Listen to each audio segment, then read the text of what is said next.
For a voice of crying is heard out of Zion. For we are greatly confused. For death has come into our ghettos to cut off the young men and women from the streets of Philadelphia, New York, LA, Georgia, Ohio, Florida, Mississippi, and throughout America, South America, the Caribbean islands, Africa, Asia, and all over the world. So return unto me, thus saith Yah, and I will return unto you, O my people.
Welcome, listeners, to Time for an Awakening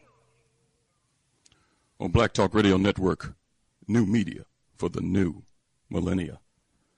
This is a history and current events program from a cultural perspective. We find this program necessary because Hosea 4:6 states, "My people are destroyed for the lack of knowledge."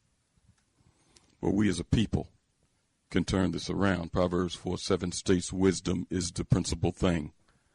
Therefore get wisdom.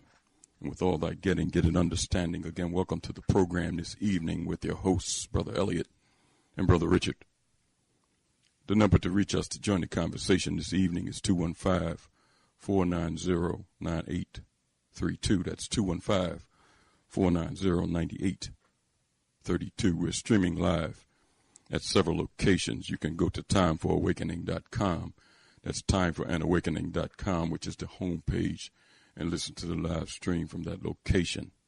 You can go to www.blacktalkradionetwork.com/Time for an Awakening. Again, that's www.blacktalkradionetwork.com/Time for an Awakening, and listen to the live stream there also. You can go to ourradionetwork.com. Again, that's ourradionetwork.com/Time for an Awakening. That's in the black belt. That's ourradionetwork.com/Time for an Awakening, and the live stream is playing at that location also. Or you can download TuneIn to any of your handheld devices. TuneIn is a free app. And in that TuneIn search engine, just type in Time for Awakening. You'll see the icon, and you can stream the program live, even into your car if you have the auxiliary connection. Again, that's Time for an Awakening radio program with the live stream on the TuneIn app. Drop us an email at timeforanawakening@gmail.com. That's timeforanawakening@gmail.com. Time for an Awakening also has a fan page on Facebook.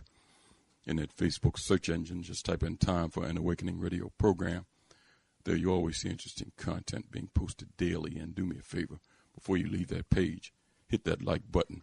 That's Time for an Awakening radio program with the fan page on Facebook. And Time for Awakening Media, the homepage, is there. And 99% of the changes are completed with the addition of some of the new programs, the icons for their home pages and their podcasts. Everything is just about in order. And also you can listen to other podcasts and other information that's on the site. So make that one of your favorites. If it's not, put that in your address bar. That's timeforanawakening.com. Timeforanawakening.com will take you straight to Time for an Awakening Media. Tonight, we're scheduled to have a special guest join us.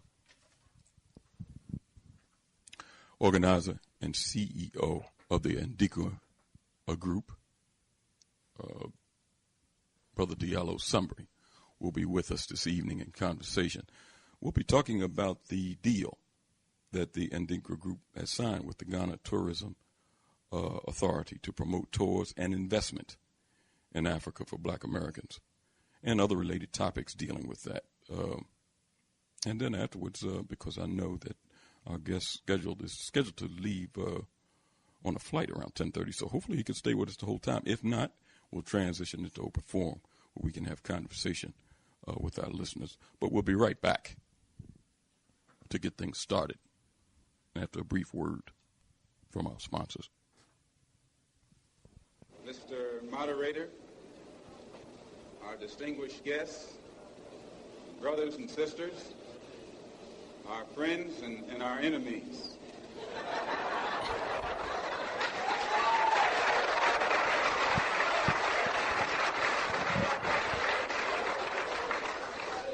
Everybody is here. You are listening to Time for an Awakening Media, part of the Black Talk Radio Network. For podcasts or live programming, hit them up at timeforanawakening.com.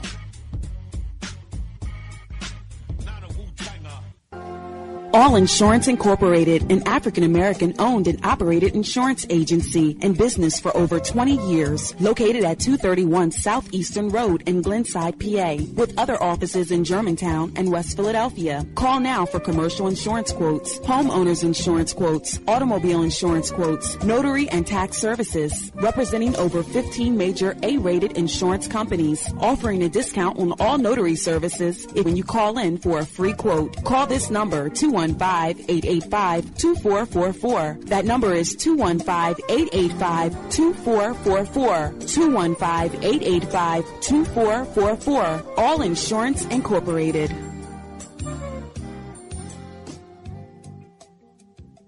Before your roof becomes unruly, call Dooley. Dooley Brothers, specializing in shingle, rubber roofs, gutters, downspouts, and vinyl sidings. Call for your free estimate today. 215-224-3882. That's 215-224-3882. Dooley Brothers Roofing, the roofing experts you can trust. That number again, 215-224-3882. 215-224-3882. Before your roof becomes unruly, call Dooley.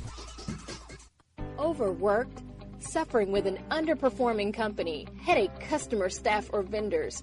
Or are you a startup who wants to get it right the first time and avoid the costly mistakes?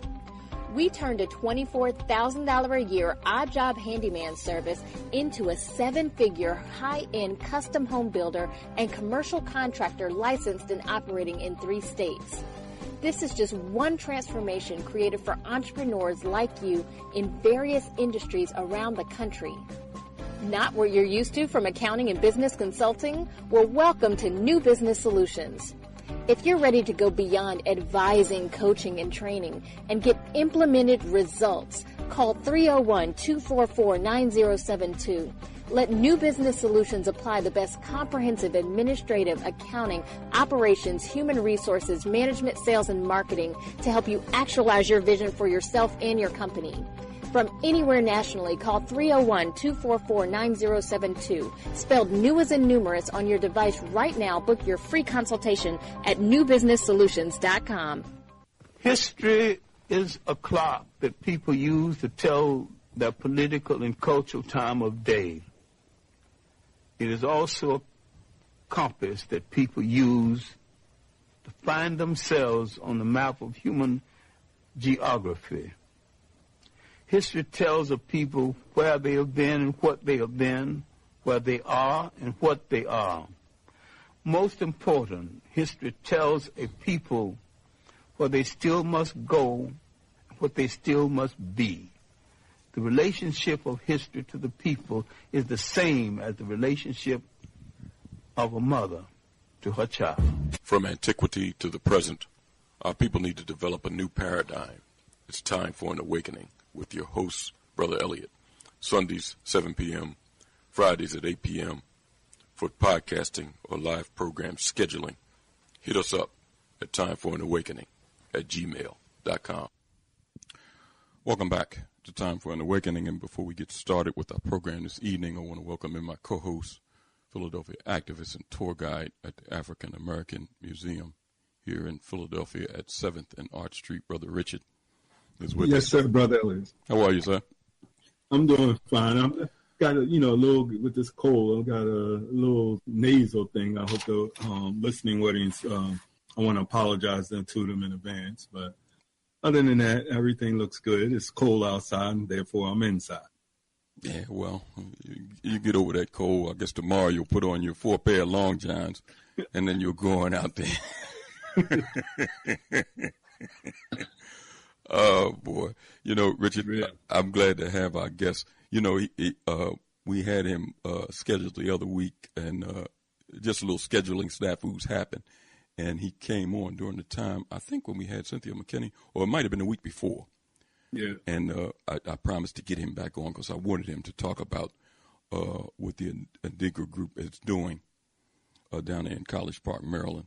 It's just a long list of things that our people, because a lot of our people that don't have the information and they rely on the television and fake news, so to speak, talking about, our people are not doing anything. It's a lot of our people out here in these cities and in these small towns that are doing things that our people need to know about and join in and help and be a part of.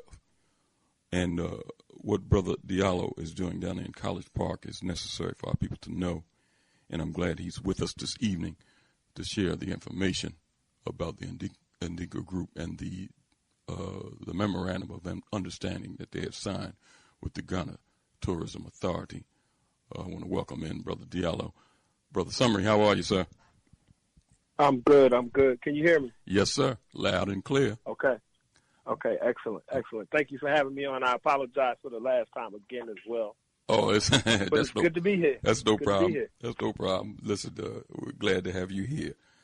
Before we get into, because, when I ran across the information, it really kind of excited me because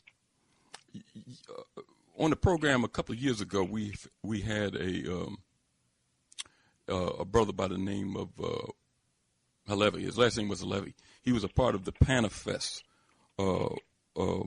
celebration that they had in Ghana. And he was talking about things that they had planned to move and do in a 5-year window. And we hadn't had him back on. In fact, I had difficulty trying to reach him. I think his number might have changed because he had repatriated to Ghana, to Africa. I know he was living in Ghana. But, when I ran across your information, I knew that this is something that our listening audience needs to know about, and I wanted you to share it with us. But before we talk about some of the things that you're doing moving into 2018, talk about the Adinkra Group down there in College Park. Is that right outside of Washington? Yeah, so the Adinkra Group as a company is based in D.C. actually. Okay. But our studios, we have a few studios that are based in Mount Rainier, Maryland, which is between D.C. and College Park. So, it's one of those situations where you cross the street and you're in Maryland, you go back and you're in D.C. Okay, all right. But tell us a little bit about the group. Situations. Yeah, tell us a little bit about the group. So the Adinkra Group is an African cultural resource company. So what that basically, and we do several things. So we own and operate the Adinkra Cultural Arts Studios. We don't own the buildings yet, but as you know, it's a marathon, not a sprint, so we get in there. But we have 4 studios in Mount Rainier, Maryland, where we teach and promote traditional West African culture through drum, dance, and lectures, right, and other special events. So we host introductory djembe classes, dance for young women and men, for children and adults, youth ages 2 or 3, walking potty trained as long as they'll participate in class through adult. We also have Asa African Dance Fitness, which is a program developed by actually my cousin, Akosua, and that is an African dance fitness program. We have a studio art gallery, which serves as a community space for folks who, want to host different events for their families or even other events such as poetry readings, art shows, and things like that. And then we have the Ashley Pure Boutique, which is run by another sister in the community named Thea, and that's where they have homemade soaps, shea butter, oils, incense. You can buy some nice African wear there as well as accessories. So one of the things we do is we manage and run the Adinkra Cultural Arts Studio. The other thing that we do is we manage Fadafina Khan, the Sound of Africa, which is our performing ensemble. And that ensemble, again, is from ages 3 through adult, where we teach African culture and African cultural science through the drumming and dancing and the arts. Our other focus is something that we call Birthright Journeys. So Birthright Journeys is where we organize trips to the continent. And we like to try to take people who've never been to the continent and give them an introduction. And over the course of that process, it's a cultural immersion trip. So, we deal with the different sides of the countries we go to. So far right now, we're only doing Ghana, but I know that we'll expand to Senegal, South Africa, and Kenya, in the coming years. So that's what Birthright Journeys are. One of the things that make our Birthright Journeys special is that one of our partners, AfricanAncestry.com, we allow people to take their African ancestry test, and then we will reveal their ancestry while we're visiting the continent, which is something that's special. Okay. The other part of our Birthright Journeys is special events, which is our Back to Africa event that we're doing in February. So that's basically what the Adinkra Group is, right? Now, what real quick, what we wind up doing is helping people understand African culture, because we do performances in schools, and people call and say, hey, I want some African drummers to come beat out a rhythm and dance for me for my wedding or for this. So we help people understand that Africa is a continent, that there are 54 countries, that there's a lot of cultures, so we're really teaching about African culture through the arts and education.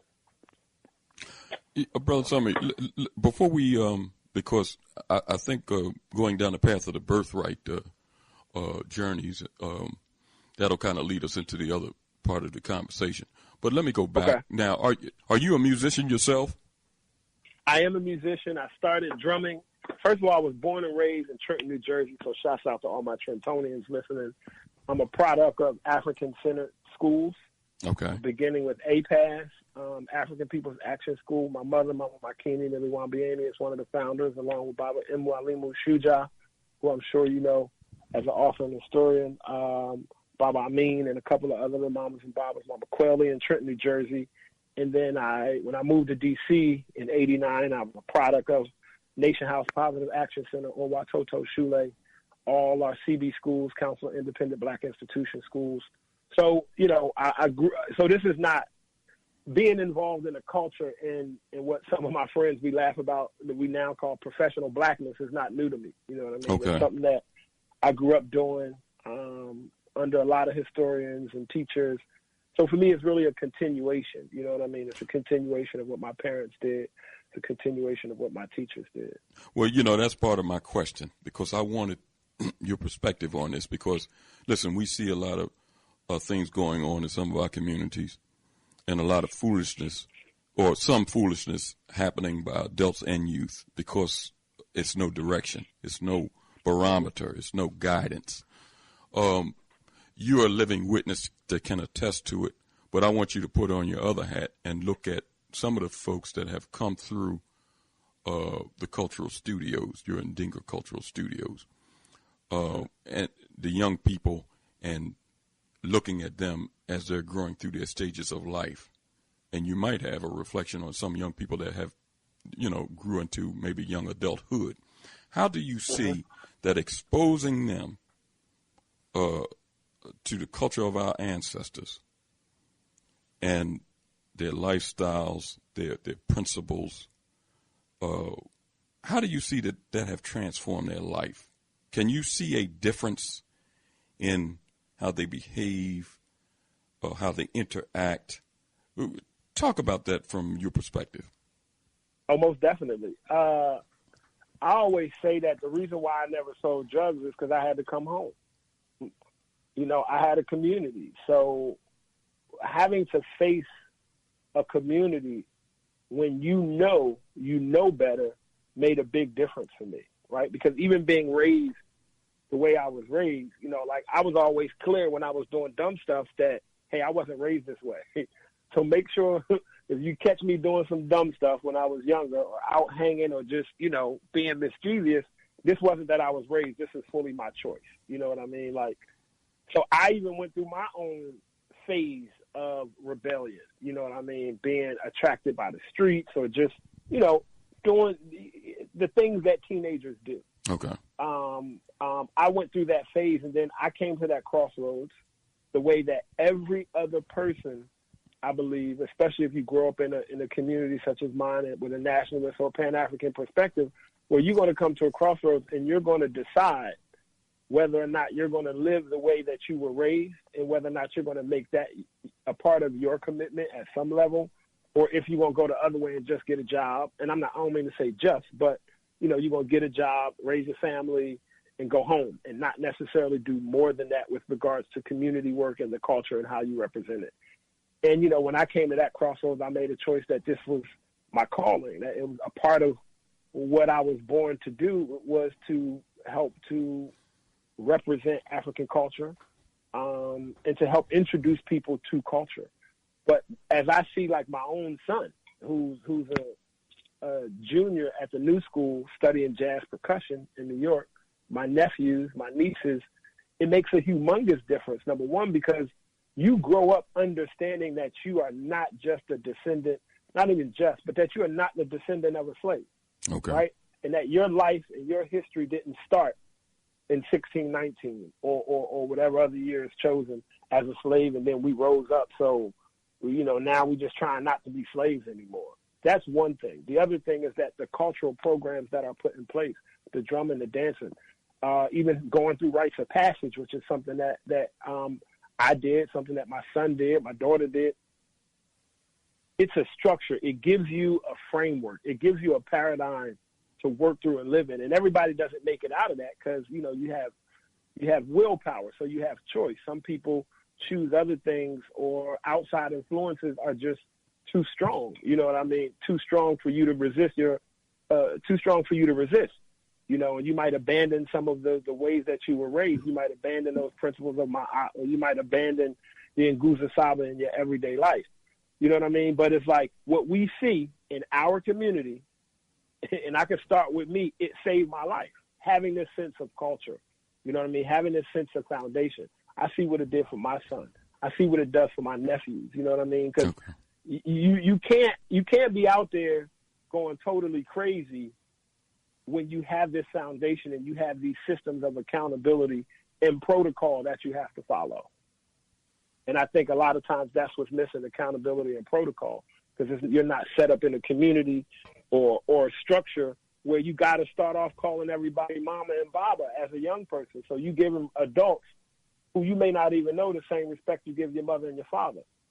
Some of those simple things right there, I think, help a lot in terms of African culture. Now, my personal perspective is it is the thing that will cure our people. Okay. It's being introduced to culture, right? It's being introduced to it at a young age, being introduced to the protocol behind it, being introduced to the responsibility, the accountability, and more than that, the magic of it, the richness of it, the authenticity of it, the originality of it, and the power in it. You know what I mean? Because I think otherwise, sometimes we just be lost. You know, we just kind of be lost as if, like, we trying to fit into something that we can't fit into. You know, if you just trying to be the all-American guy, you're going to run into a situation that you don't fit into. You're going to run into a situation, I don't care how far you go. You see it with athletes, you can see it with what's happening with the NFL, whatever.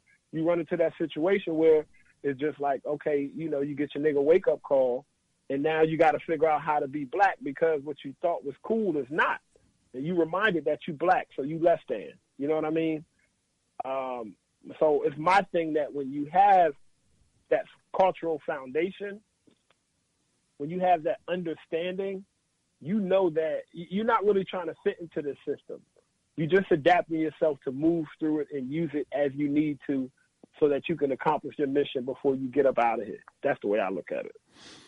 You know, before I transition, and I'm getting ready to start talking about the birthright movement and the Back to Africa tours that you the agreement that you signed with the Ghana Tourism Authority.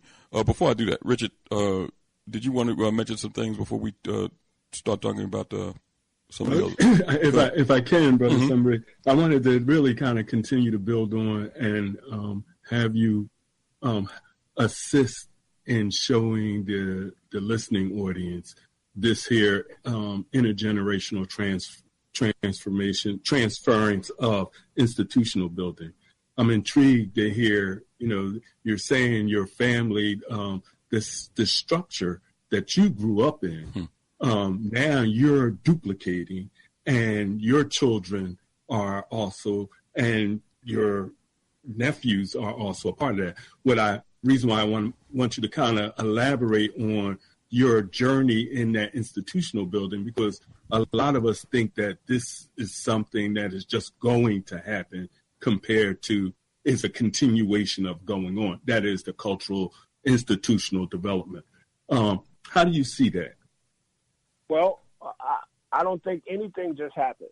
So, you know, I always feel like I'm in debt to my mom and my community of elders for staying strong. You know, my mom was the first to introduce African culture to my family.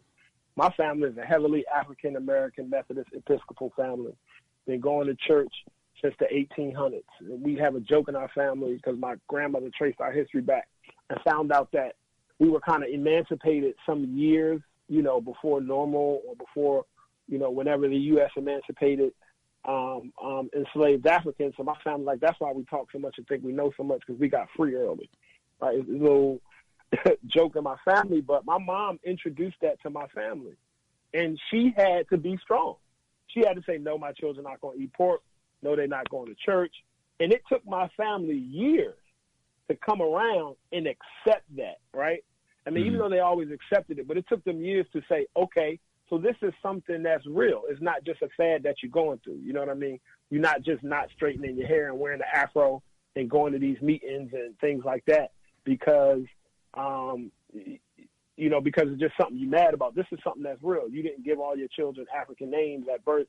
Because, you know, no. So she had to be the one to stay in there, to stay strong, and to just be like, whatever, my family, my grandmother, great aunts, and all of that. And then she had to be the one, she had to be the one to introduce the Sunday dinner and look at my family history to see that how everybody was preachers and teachers. And she just had to stay strong.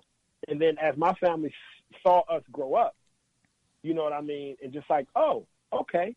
So now at every family event, there's a libation and a prayer, right? There is somebody doing a drum call. We're dancing. You know, my grandmother just took her first trip to the continent of Africa not too long ago.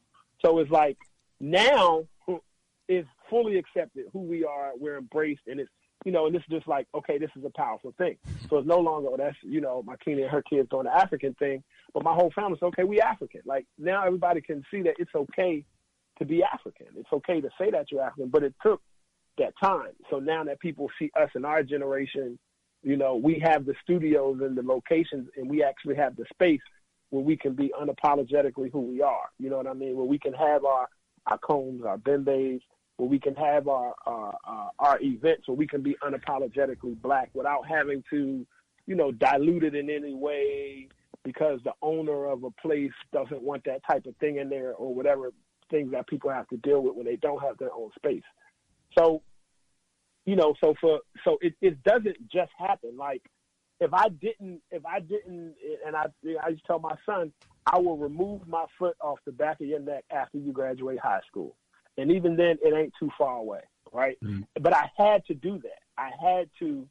I knew that I had to keep my foot right there. And then when he got a full scholarship to the new school, and it's like, dude, you're getting $65,000 a year tuition free. That didn't just happen. That happened because we made sure you drummed. We made sure that instead of just playing I don't want to say just playing the sport, but instead of doing what everybody else did, you stayed with drumming. You stayed focused with this. I didn't let you do all of the things that your other friends did, that you had to come to our combs. You had to come to these cultural programs. Like, it's work. It's not something that just happens. That, no, you're going to go to an independent African-centered school. And then when we took them out of an independent African-centered school, you still had that base of education, you know what I mean, from your community that was instilled in you. So it's not something that just happens. It's something that requires work, and people have to stay strong because with the internet and social media nowadays, it's so easy for children to justify to their parents that it's a new generation and a new time, and we don't do that stuff that y'all did.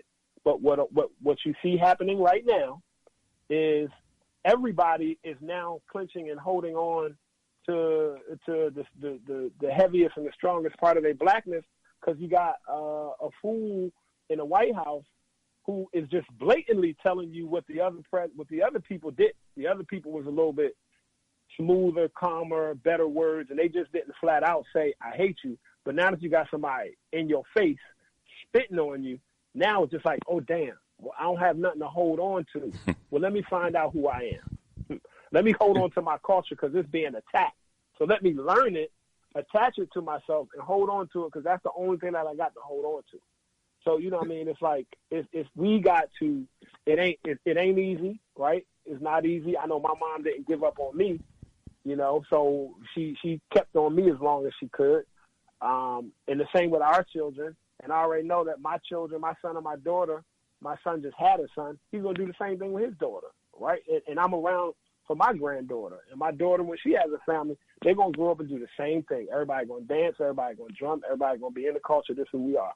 Everybody going to travel back and forth to Africa. Everybody going to eat fufu with their hands. You know what I mean? Like, so I hope I answered the question, but it's one of those things that it ain't easy, and it's work. And what's important, or, what I wanted to, and you did answer the question, and what's important that you're emphasizing, again, reiterating what you said, that it isn't easy to maintain an African culture in a hostile environment, whether it's personal or by the social environment we're in. But two, that the consistency and what I see that you're able to do, and what your mother and what your parents and your extended community did, the institution of that independent school. Now you're through the Adinkra Group is running another independent school through that, and now linking that up, which has always been I just want to reemphasize that trajectory of going back to Africa in relationship to having that agreement. That's an institutional, economic, social, cultural, intergenerational project.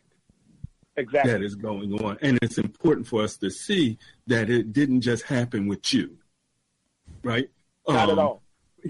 And it just even didn't just, because your mother was introduced by somebody introducing. So I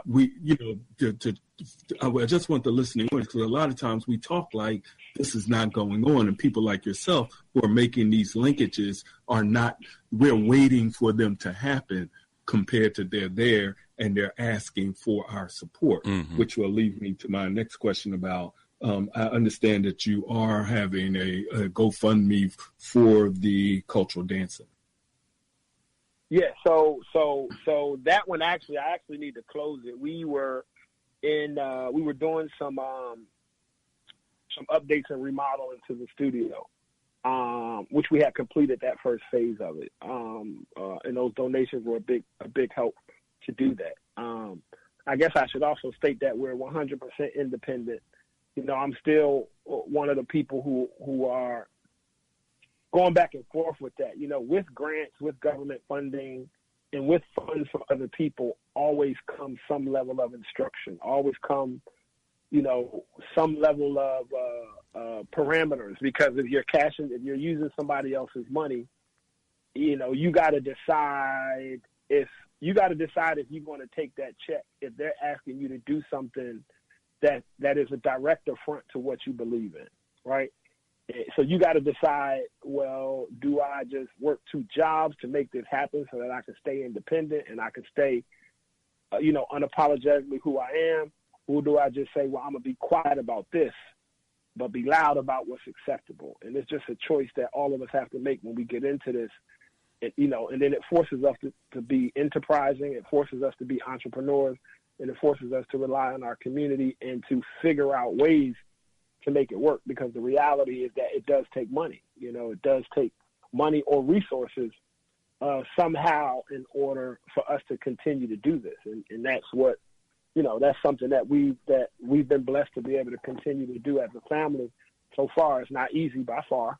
But, you know, it's something that I've been saying, I guess recently, is part of the process, you know, so it's not a burden as much as it is a part of the process, because eventually you get to that point where, you know, economically you can function in a way based on the things that you've set up and the relationships that you've built, where, you know, you don't have to work, where you can speak truth to power without worried about being defunded. You know what I mean?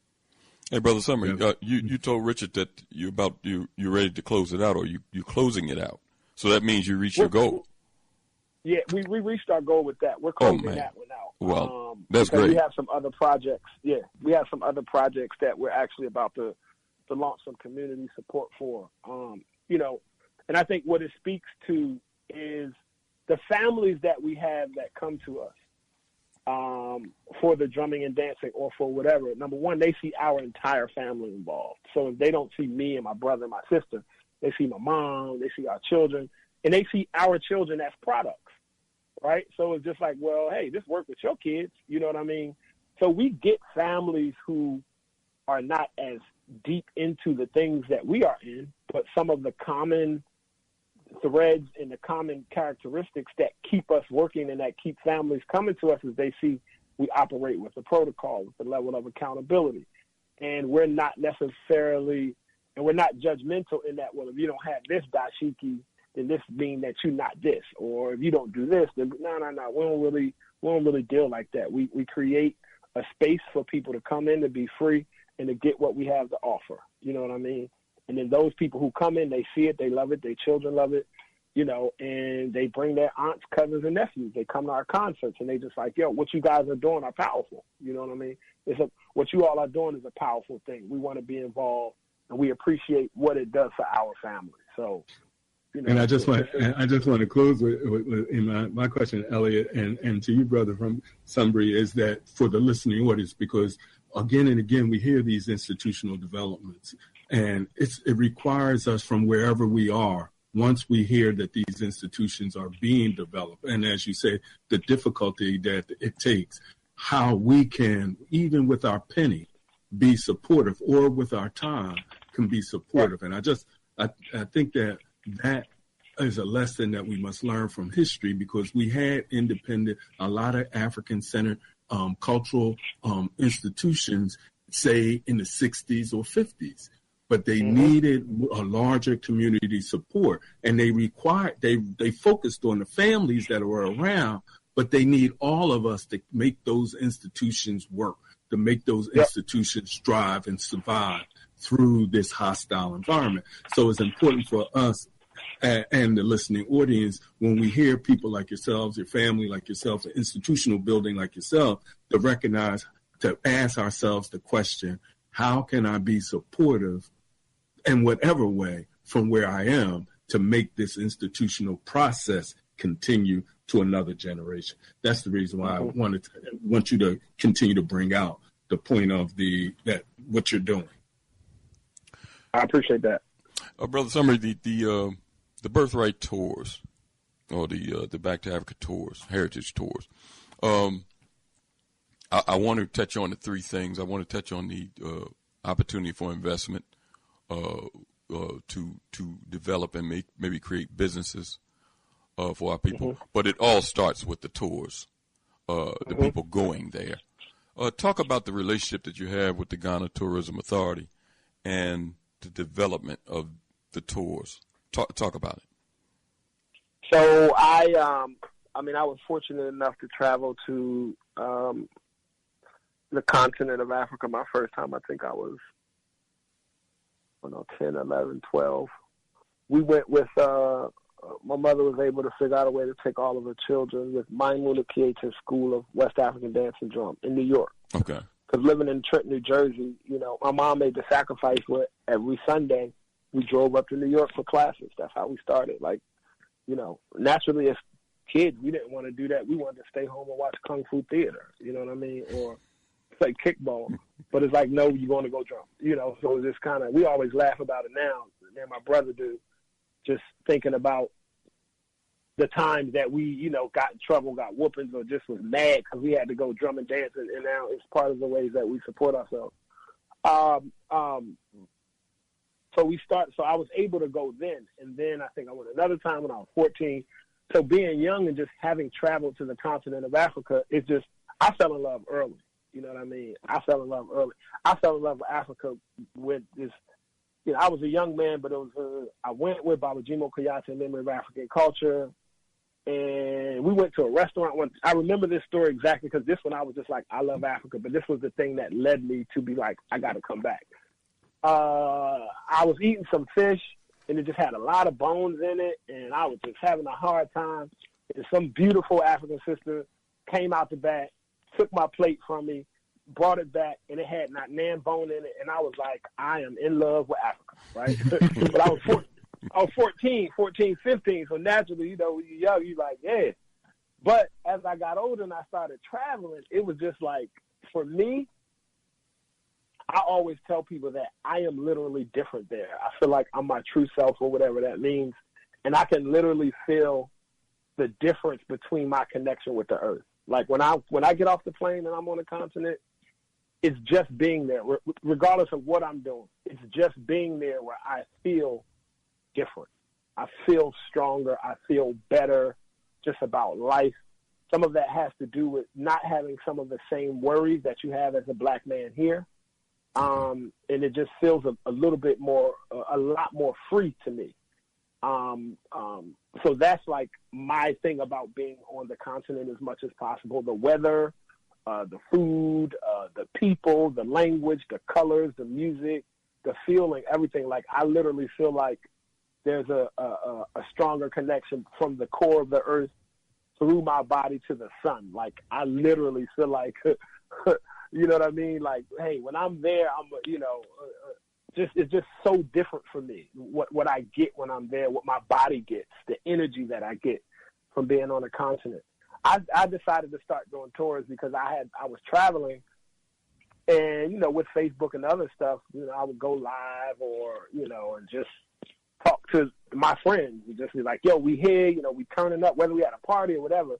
And so a lot of people was just like, yo, man, I'm trying to go to Africa with you because you make it seem so fun, and it's not, I'm seeing different parts. Like you're in the country, you ain't just, at the resort. You like in it. Mm-hmm. So I'm like, yeah. So at first I was like, I ain't really trying to bring people because I'm still learning so much, right, about Ghana or any other country, Senegal, and I want to learn, and I want to be able to move in a way where I don't have a group of people with me who wonder why we got to eat with our hands, or, who just, I'm okay without all of America's creature comfort sometimes, even though you can go to a lot of parts of Africa and never have to experience anything that you might deem to be inconvenient or less than American creature comforts if you wanted to and still be on the continent. Okay. So I started to do the tours, really from people asking. We had developed our group 4 years ago. We created Birthright, which is our annual concert. And Birthright, I heard Birthright in a conversation or something. I can't remember where I heard it. And I was like, Birthright. I was like, what is my birthright? So when I started doing research in Birthright, all I found was information about Jewish people. And I started to think, man, if anybody should be talking about their birthright, and if anybody should be, being proud of their birthright, it's African people. You know what I mean? Mm-hmm. So we called our concert Birthright.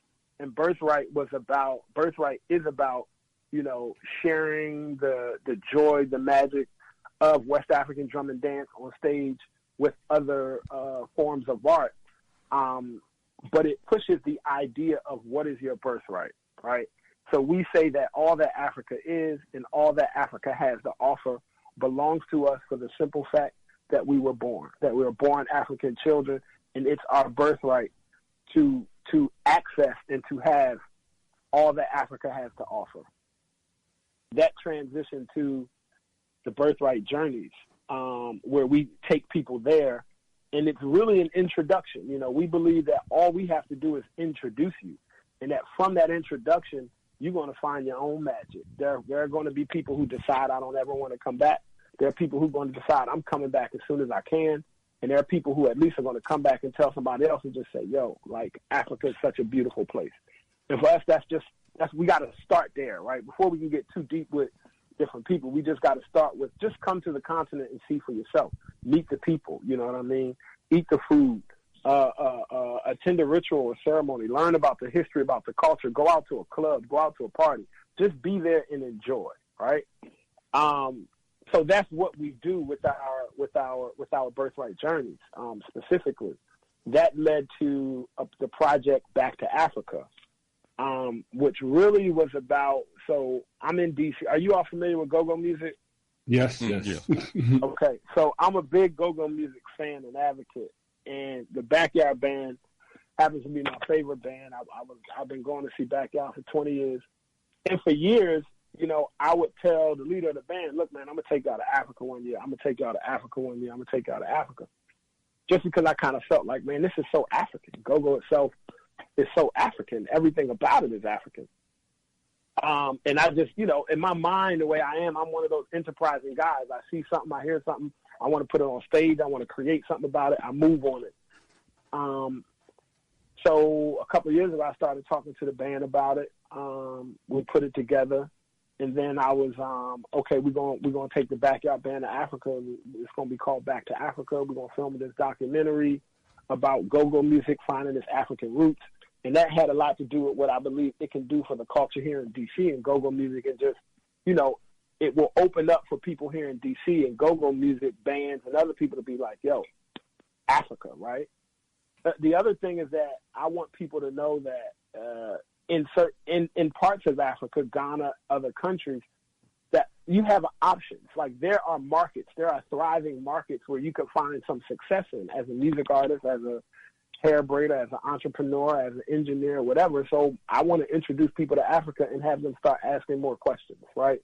Have them deciding to visit more or take a private trip with them and their friends. And just, I want to see more of us on the continent because everybody else is there in droves, right? Okay. So I was introduced to the CEO of Ghana Tourism Authority. He was in Washington, D.C. at a meeting. A good friend of mine, Dr. Gina Page, co-founder of AfricanAncestry.com, was like, hey, the CEO of Ghana Tourism Authority is in town, and if you're taking this band to Africa, you should definitely partner with the Tourism Authority. So, somebody introduced me to him. I could set up a meeting. Would you like to meet him? I said, definitely. Went to the meeting. I explained to him what Birthright is. I explained to him what this project is, and he immediately said, we need to partner. We need to partner. We should definitely partner. We want to be a part of this because one of their goals happened to be increasing the tourism of African Americans to Ghana. Mm-hmm. And I think with this new administration, what they see is a lot of people coming to Ghana, but we aren't coming as much as we used to. Because there was a time, like you talked about Panafest, when Panafest was in its prime, and other times where droves of African Americans were going to Ghana to visit Ghana. And I believe those numbers have dropped. So that being something that this administration is focused on is increasing the amount of African diaspora and travelers to Ghana. And I guess me meeting him and just seeing me as a single individual, a small company relatively, or it's no small, and just what our passion was in driving to it. And I was like, hey, I'll be in Ghana with a group of kids, a group of middle school kids, and I'd come by and meet. So we meet, we talk. And once we talked, then he kind of heard what my vision was for Birthright Journeys, our connection with AfricanAncestry.com, and the work that we were already doing, right? Nobody's paying us to do this work. The work that we were already doing, it just made sense for us to create a partnership that helps to promote African Americans, diaspora, and Africans traveling to Ghana. Ghana has the right to abode. Ghana is considered the gateway to Africa. Ghana is English speaking. And for me, if I looked at it as a tour operator, I felt like Ghana was also, quote unquote, a safe place to land for people who are visiting Africa for the first time, right? Because there are I could take you to parts of Mali. I could take you to parts of Guinea. I could take you to other parts of Senegal. I could take you to, Ivory Coast. We could go to Nigeria. We can go to a lot of parts. But I want to make sure also that people's first time in Africa is a positive experience. And one of the things that helps is it's an English-speaking country. It also helps if it has a good level of tourism already. And it also helps that Ghana is the first independent sub-Saharan African nation. So there's a historical element to Ghana and the fact that it has some standing slave castles or dungeons, however you want to relate to it there, so that people can have that experience there. You know what I mean? So all of those things kind of added up to us having this MOU, which we are still developing. We're still developing what that looks like, what it means, and how we'll work it. But our first project is this Back to Africa tour with the Backyard Band, where we're filming a documentary, and they'll perform 3 times. So it's introducing a unique form of African-American music to the people in Accra, in Cape Coast. And the band will also learn some of the traditional customs, culture, and music. And the Tourism Authority has asked us to make it an annual festival. So now we're working with them, for next year too, to say, okay, we're going to keep this coming every year during Black History Month, where we're bringing groups of people to Ghana specifically during that time, as well as helping with some of the other festivals. So we're developing. So they're going to have a They're going to have a festival at this particular time to link up with y'all doing, or there is already a festival going on. No, we're basically creating it. Okay. We're creating it. So we'll be there February 26th through March 5th, 6th. So it'll always go from the end of February through Ghanaian Independence, which is March 6th. So we'll move from Black History Month into Ghanaian Independence. You know what I mean? So so it's becoming a festival, right?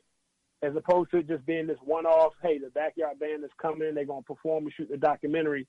It's now becoming a festival every year where we're working together to attract more African Americans to see the beauty and majesty of Ghana, see what it has to offer.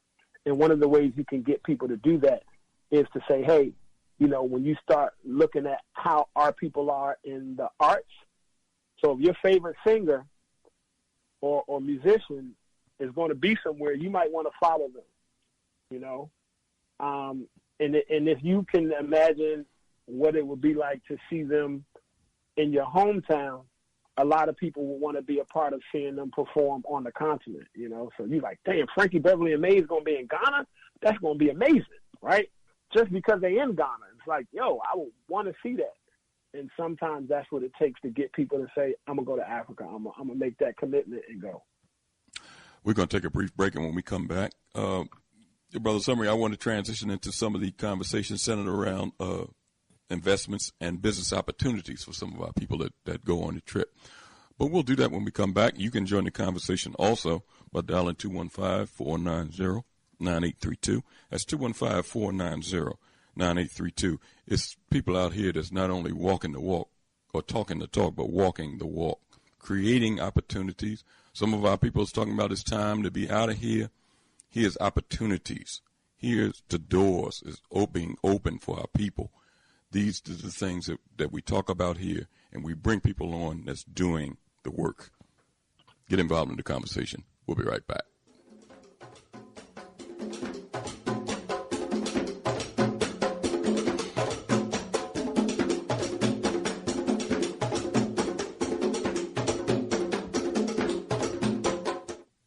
You are listening to Time for an Awakening Media, part of the Black Talk Radio Network. For podcasts or live programming, hit them up at timeforanawakening.com.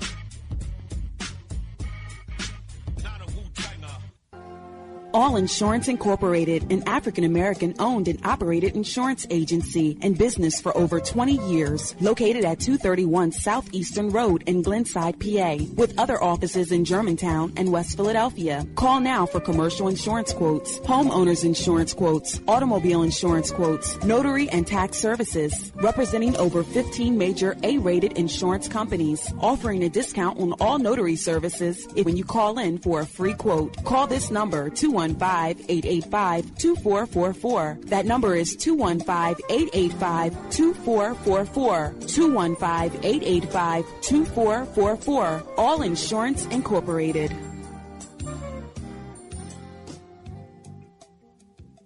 Before your roof becomes unruly, call Dooley. Dooley Brothers, specializing in shingle, rubber roofs, gutters, downspouts, and vinyl sidings. Call for your free estimate today. 215-224-3882. That's 215-224-3882. Dooley Brothers Roofing, the roofing experts you can trust. That number again, 215-224-3882. 215-224-3882. Before your roof becomes unruly, call Dooley. RG Electrical Inspections provides electrical inspections for realtors, licensed electricians, and homeowners. Licensed and insured underwriter, serving Philadelphia and surrounding area. Call today, 484-268-9837. I transformed a $24,000 a year odd job handyman service into a 7-figure high-end custom home builder and commercial contractor licensed and operating in 3 states. This is just one of the tangible transformations I've created for entrepreneurs in various industries around the country. If this isn't what you think of when you think of accounting and business consulting, then get ready to take down this invaluable information. Are you an entrepreneur suffering with a stagnating company? Have headache customers, staff, or vendors? Are you rebounding from a loss and need help achieving your unrealized potential? Or are you a startup who wants to get it right the first time and avoid the costly mistakes? Hi, my name is Nataki Kamban. If you're ready to go beyond advising and coaching and get results, then call 301-244-9072. Let New Business Solutions recommend and implement the best comprehensive sales, administrative, human resources, accounting, and operations to help you grow into your vision for yourself and your company. Again, from anywhere nationally, call 301-244-9072 or pull us up on your device right now and book your free consultation at www.newbusinesssolutions.com. And just mention you heard this special announcement on Time for an Awakening.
Welcome back to Time for an Awakening.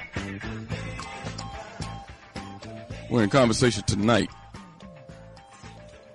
with Adinkra Group CEO, Brother Diallo Sumbry, is with us this evening to talk about the Ghana tourism and, oh boy, hold on one second.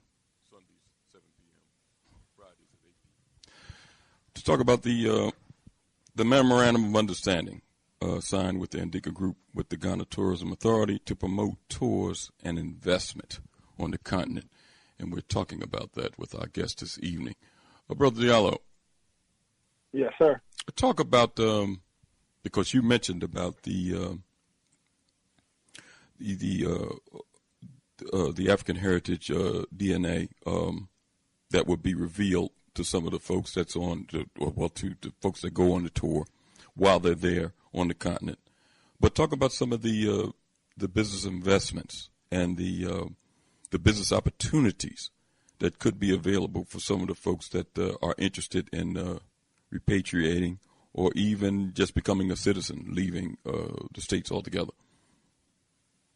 Okay, so first I'll say that I think the last time I was supposed to be on, I was listening and you had Brother Cambone on, who's a professor at the University of Ghana. Mm-hmm. So he's somebody who's been doing this work for a lot longer than I have, you know what I mean? And I look up to him in a lot of ways and what he's been able to do with his family there and his, his foresight and his resolve to say, I'm out of here. There's another option, and I'd rather be with my people.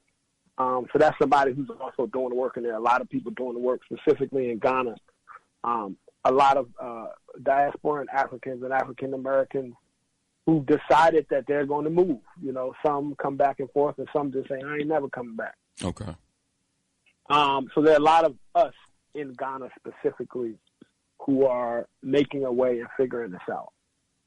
What I'll say with regard to investments, I don't have anything specific that I can say to people now that, hey, if you contact me, I can introduce you to XYZ. One of the things that I think is really important for us to do, for those of us who are looking to make investments, it honestly starts with a visit, right? Okay. You know, the way the entrepreneur's mind works is somebody else may see nothing and you may see opportunity. So depending upon what field or industry you're in, I could say that there's a lot of opportunity because the nation is still developing, right? So you would, number one, have to make a commitment to know that you want to do business in Africa. And sometimes that commitment could just come from whatever your industry is or whatever your business is sitting down and running the numbers. And you say, oh, wow, I can make good money there, right? So it's not that I got to go there and struggle, but I can make good money, right? One of the things that we are doing and working on with the Tourism Authority is expanding our tours and working with them, some folks that are in business, diasporian Africans, as well as continental Africans who run businesses in banking, and figure out how do we introduce that to people here. So one of the things that we'll be releasing this summer is a tour specifically for that. Okay. So for people who are in business and who are interested in doing business specifically in Ghana, what we want to be able to do is to take the time, get the right people to the table, and do a tour specifically for people who are interested in being in business. So some of that is some research that we're doing with regard to the various markets. So whether it's hospitality and tourism, whether it's engineering, whether it's construction and building, whether it's technology, whether it's infrastructure, or whether it's retail, we are doing some research, organizing what those industries are, where the business opportunities lie in Ghana, and then we want to be able to advertise to people who are interested in going to Ghana so that we can match them up with the industries that they're looking for in Ghana and have a series of meetings to begin to discuss what it would look like to do business there, right? Mining as well. So one of the things that I'm really big on is taking the time to do the research and make sure that you have the receipts. So I want to be able to tell somebody, if you're going to Ghana with me, if I'm taking you there, I've been there, I've talked to the people that I'm introducing you to, I've vetted it, and then you're good to go. You know what I mean? So that people know, well, you know, when we go here, we know that we're good. But there's a lot of opportunity there. And what you'll find is, even if it's just opening up a store, you know, whether you're teaching yoga, the first thing you have to do, honestly, to commit to whether you're going to Costa Rica, whether you're looking at operating from another base outside of the United States, is you have to almost divorce yourself from America in what you feel like, and the feeling that America is the only place that could offer you wealth, comfort, and anything else that you might be in love with here, right? So for all the reasons that people say, I ain't going to Africa or I ain't leaving, you have to come to grips with that and decide, you know, if you really want to do something somewhere else, right? And once you make that decision, now you start to travel and do research. There's an investment that you have to make in yourself, right? Because you just can't show up and be like, oh, I'm going to open a business. You got to learn the culture. You got to learn the protocol. You got to build good relationships, and then you have to start. So for me, this is me starting, me making a way for other people, me sharing all that I'm learning, and me making sure that my children and my grandchildren know that I'm creating a place for you on the continent of Africa. You know, you expressed in the beginning the relationship that you had with the African Ancestry DNA group, and they introduced you to the tourism ministers in Ghana. A lot of these things start politically, and politically conscious individuals. I think that the thing that we're lacking in the diaspora here in the United States is politically conscious individuals that want to help our people. You see a lot of that happening on the continent. Myself and Brother Richard played a clip of the Ghanaian president a couple of weeks ago talking about that he wanted our people to start investing in themselves and keeping the young people, keeping that labor force, that mentality, that valuable resource among Africans. You see a lot of that happening on the continent. Unfortunately, a lot of those things don't reach the news where a lot of our people hear it in these cities and towns. You know, myself, Brother Richard, and other people hear these things. So, you know, what I'm saying is that I think it's necessary that if we don't have that political mindset here among some of the individuals that represent black folks here in the United States, it needs to be developed, because that's where a lot of these things start. It starts with political relationships. And when I use that term political, I'm not talking about this Democratic Republican foolishness that we know about here.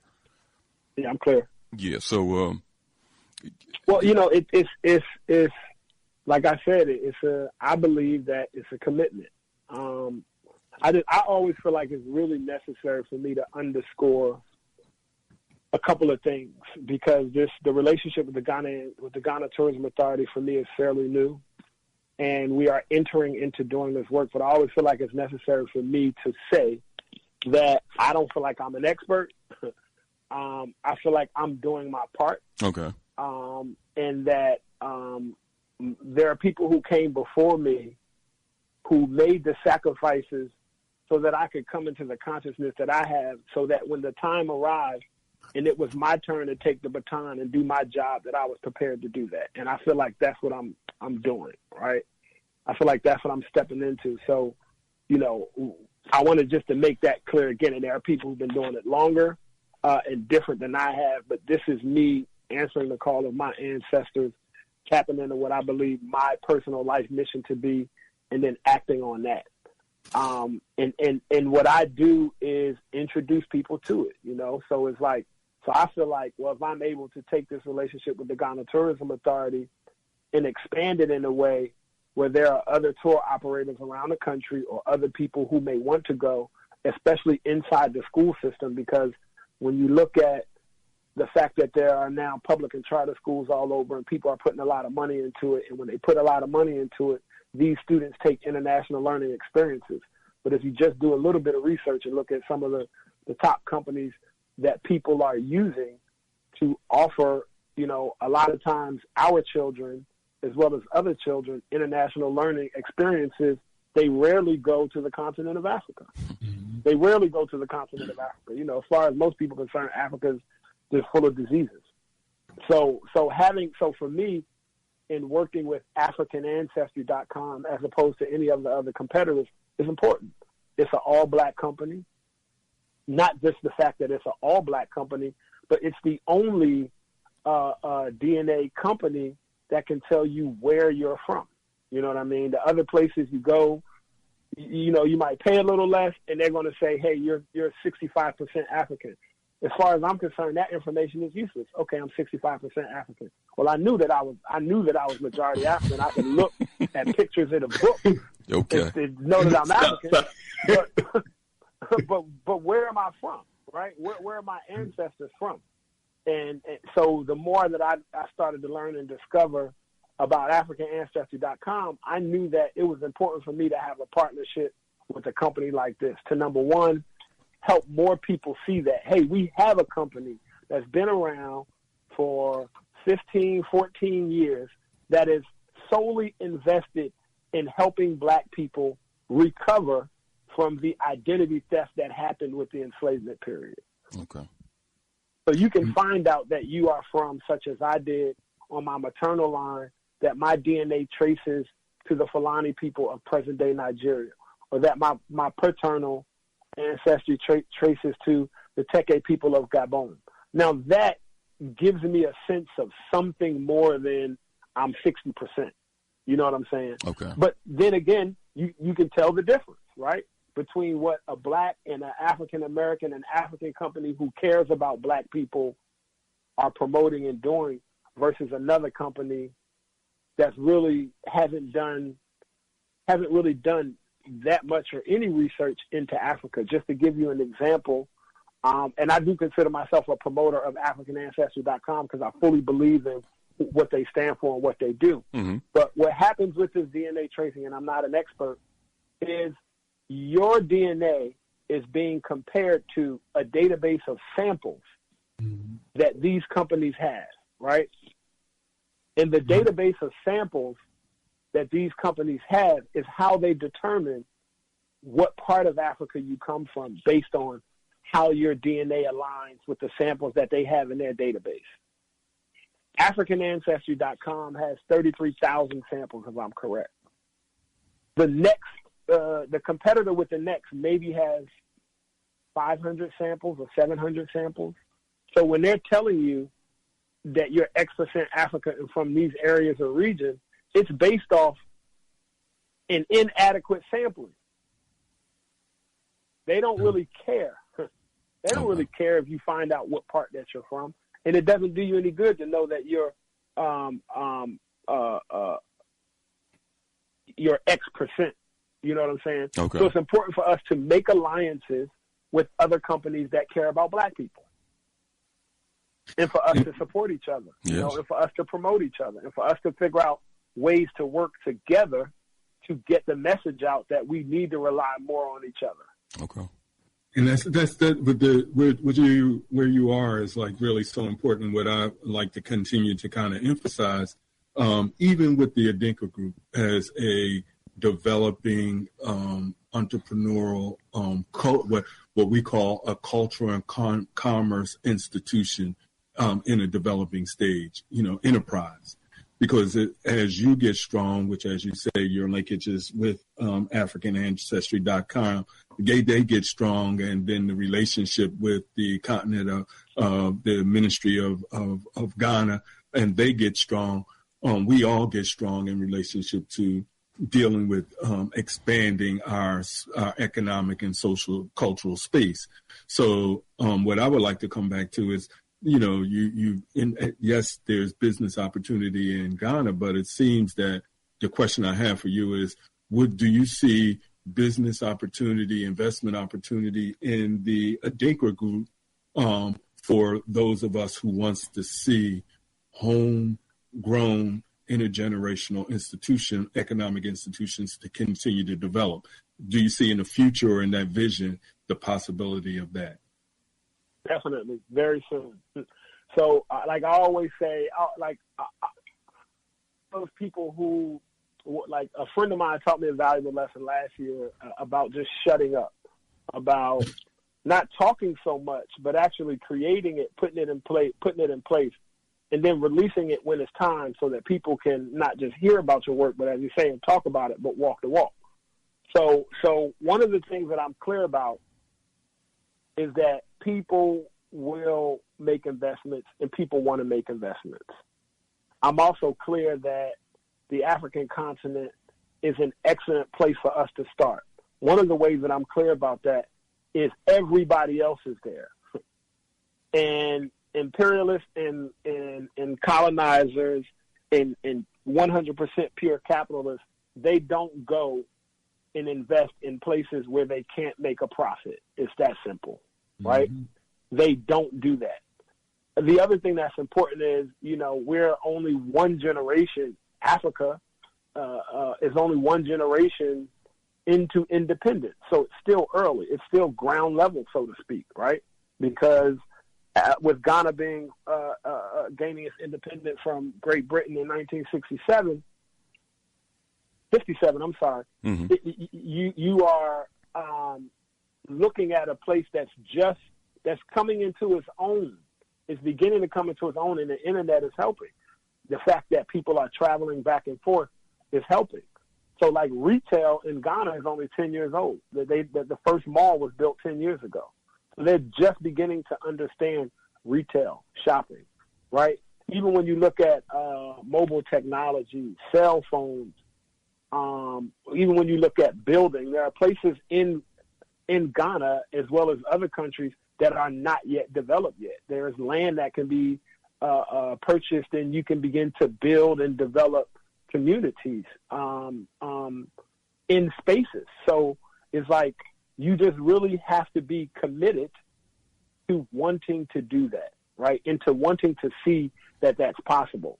One of the things that we've decided to do, like I always tell people, I'm so close, my family and everybody knows, okay, you got one foot in and you got one foot out. I'm like, yes. Sometimes people say, why?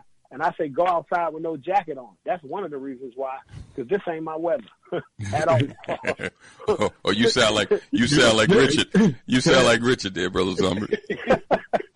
This is not my weather at all. So one of the things that we're looking to do is establish ourselves as foot soldiers on the ground, right? That can develop projects, establish partnerships, beginning in the country of Ghana with other individuals, and to be able to manage people's accounts and investments, right? A lot of times what we hear about countries in West Africa is that people steal, they're crooks, et cetera, et cetera, et cetera, et cetera. Yeah, people do that all over the world. West Africa is no exception, right? So you have to make good investments. You have to be smart. You have to be clear. You have to do your research. You have to have the receipts. You have to know that what you are doing is worth it. And I also know that a lot of us can't necessarily take the time off work, aren't willing necessarily to in their job or whatever to make that investment in Africa. However, and you're definitely not going to look at one of those emails that you get or go online and just send money to somebody to say, hey, here's, $5,000, $10,000, $20,000, $50,000, $100,000 for an investment in whatever it is that you saw, and I'll look to get my quarterly report. But if you know that there's somebody who's been doing this work, who's from the States, who travels back and forth, and who's creating a program and creating a way for you to have investment, and somebody who's willing to say, hey, listen, I'm a manager of accounts in Ghana for this thing that you want to invest in, whatever that may be. And we suggest that you show up once or twice a year to see how your money's working. You know what I mean? To be transparent about that. So one of the things that we are pushing to do with more research is to be able to be that person on the ground, to be that group of people on the ground, that committee of people on the ground who travel back and forth, that's able to help us find out where the best place to invest is, how you can get a good ROI and how you can do good with that, right? So I always say that people need to really make sure they have their why together. And I'm one of those people who's like, let's get money. Okay, let's get money, but why? I don't want to get money with you if you just, if all you want to do is buy Gucci and party. That's not what I'm interested in getting money for. I'm interested in getting money so that we can invest it and build community. So that the Adinkra Cultural Arts Studio that you see in Mount Rainier has a partner cultural center or studio in Ghana, West Africa, has a partner studio or center in Senegal or in Kenya or in Nigeria, where the youth that we are raising in our centers here, and as we're teaching them about African culture here, we can also say that, hey, once you get to this age or you get to this point, we have a program that allows you to go study in Ghana and begin to see and learn about the things that you've been, with your own eyes, that you've been learning about here. You can go over there and study culture. You can go over there and study protocol. You can learn about the traditional chieftaincy system in Ghana or the queen mothership and how that happens. You can learn how to be a chef. You can learn how to farm. You can learn how to build. You can do engineering. You can take your engineering that you've learned here and help to expand cell phone towers and technology in parts of Africa where it's not there. And that's a business that you can invest in and that you can make money with and help build and develop community, not just over there, but over here too. So, and that for me takes some time. It takes some research. I want to make sure that the partnerships that I have there are stable, the investments are stable, and that I can come back and say, hey, let me show you what I've been able to do with myself. And I'm going back and forth. And if you'd like to come over there with me to see this thing for yourself, I can show you. I can show you better than I can tell you. Let's go to BTR. BTR. Hey, greetings, Brother Elliott. How are you, sir? Hey, I'm doing the best I can, taking in this very interesting broadcast tonight. What's your guest's name? I'm sorry, I didn't catch his name. Brother Diallo Sumbry. He's the CEO of the Adinkra Group. Sumbry? Sumbry. Okay. Greetings to you, Brother Sumbry. Peace. I have two questions. This is actually from something that we were discussing on a black business radio show that's on the Black Talk Radio Network from last Thursday. And one of the hosts played a clip.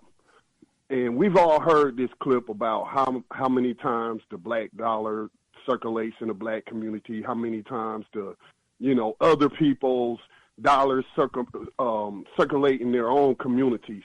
Now, my question, though, is I felt like that clip that they played they was leaving out a lot of variables. Like, for example, when we talk about, well, why do we have all these Koreans or all of these Chinese businesses in the black community? And then they were talking about, like, major companies like L'Oreal and how they contract with Asian companies and whatnot. And I feel like a lot of that isn't being explained on why they do that. And like, for example, China, places like China, Vietnam, even Indonesia, these are all Asian companies that are dominating the global market right now. And why are they dominating the global market? Well, if you take a country like China, it's a communist country. From people I know I've worked with that actually lived in China, it was like, yeah, the government take care of your basic healthcare needs and things of that nature. So they can pay those workers over there poverty wages.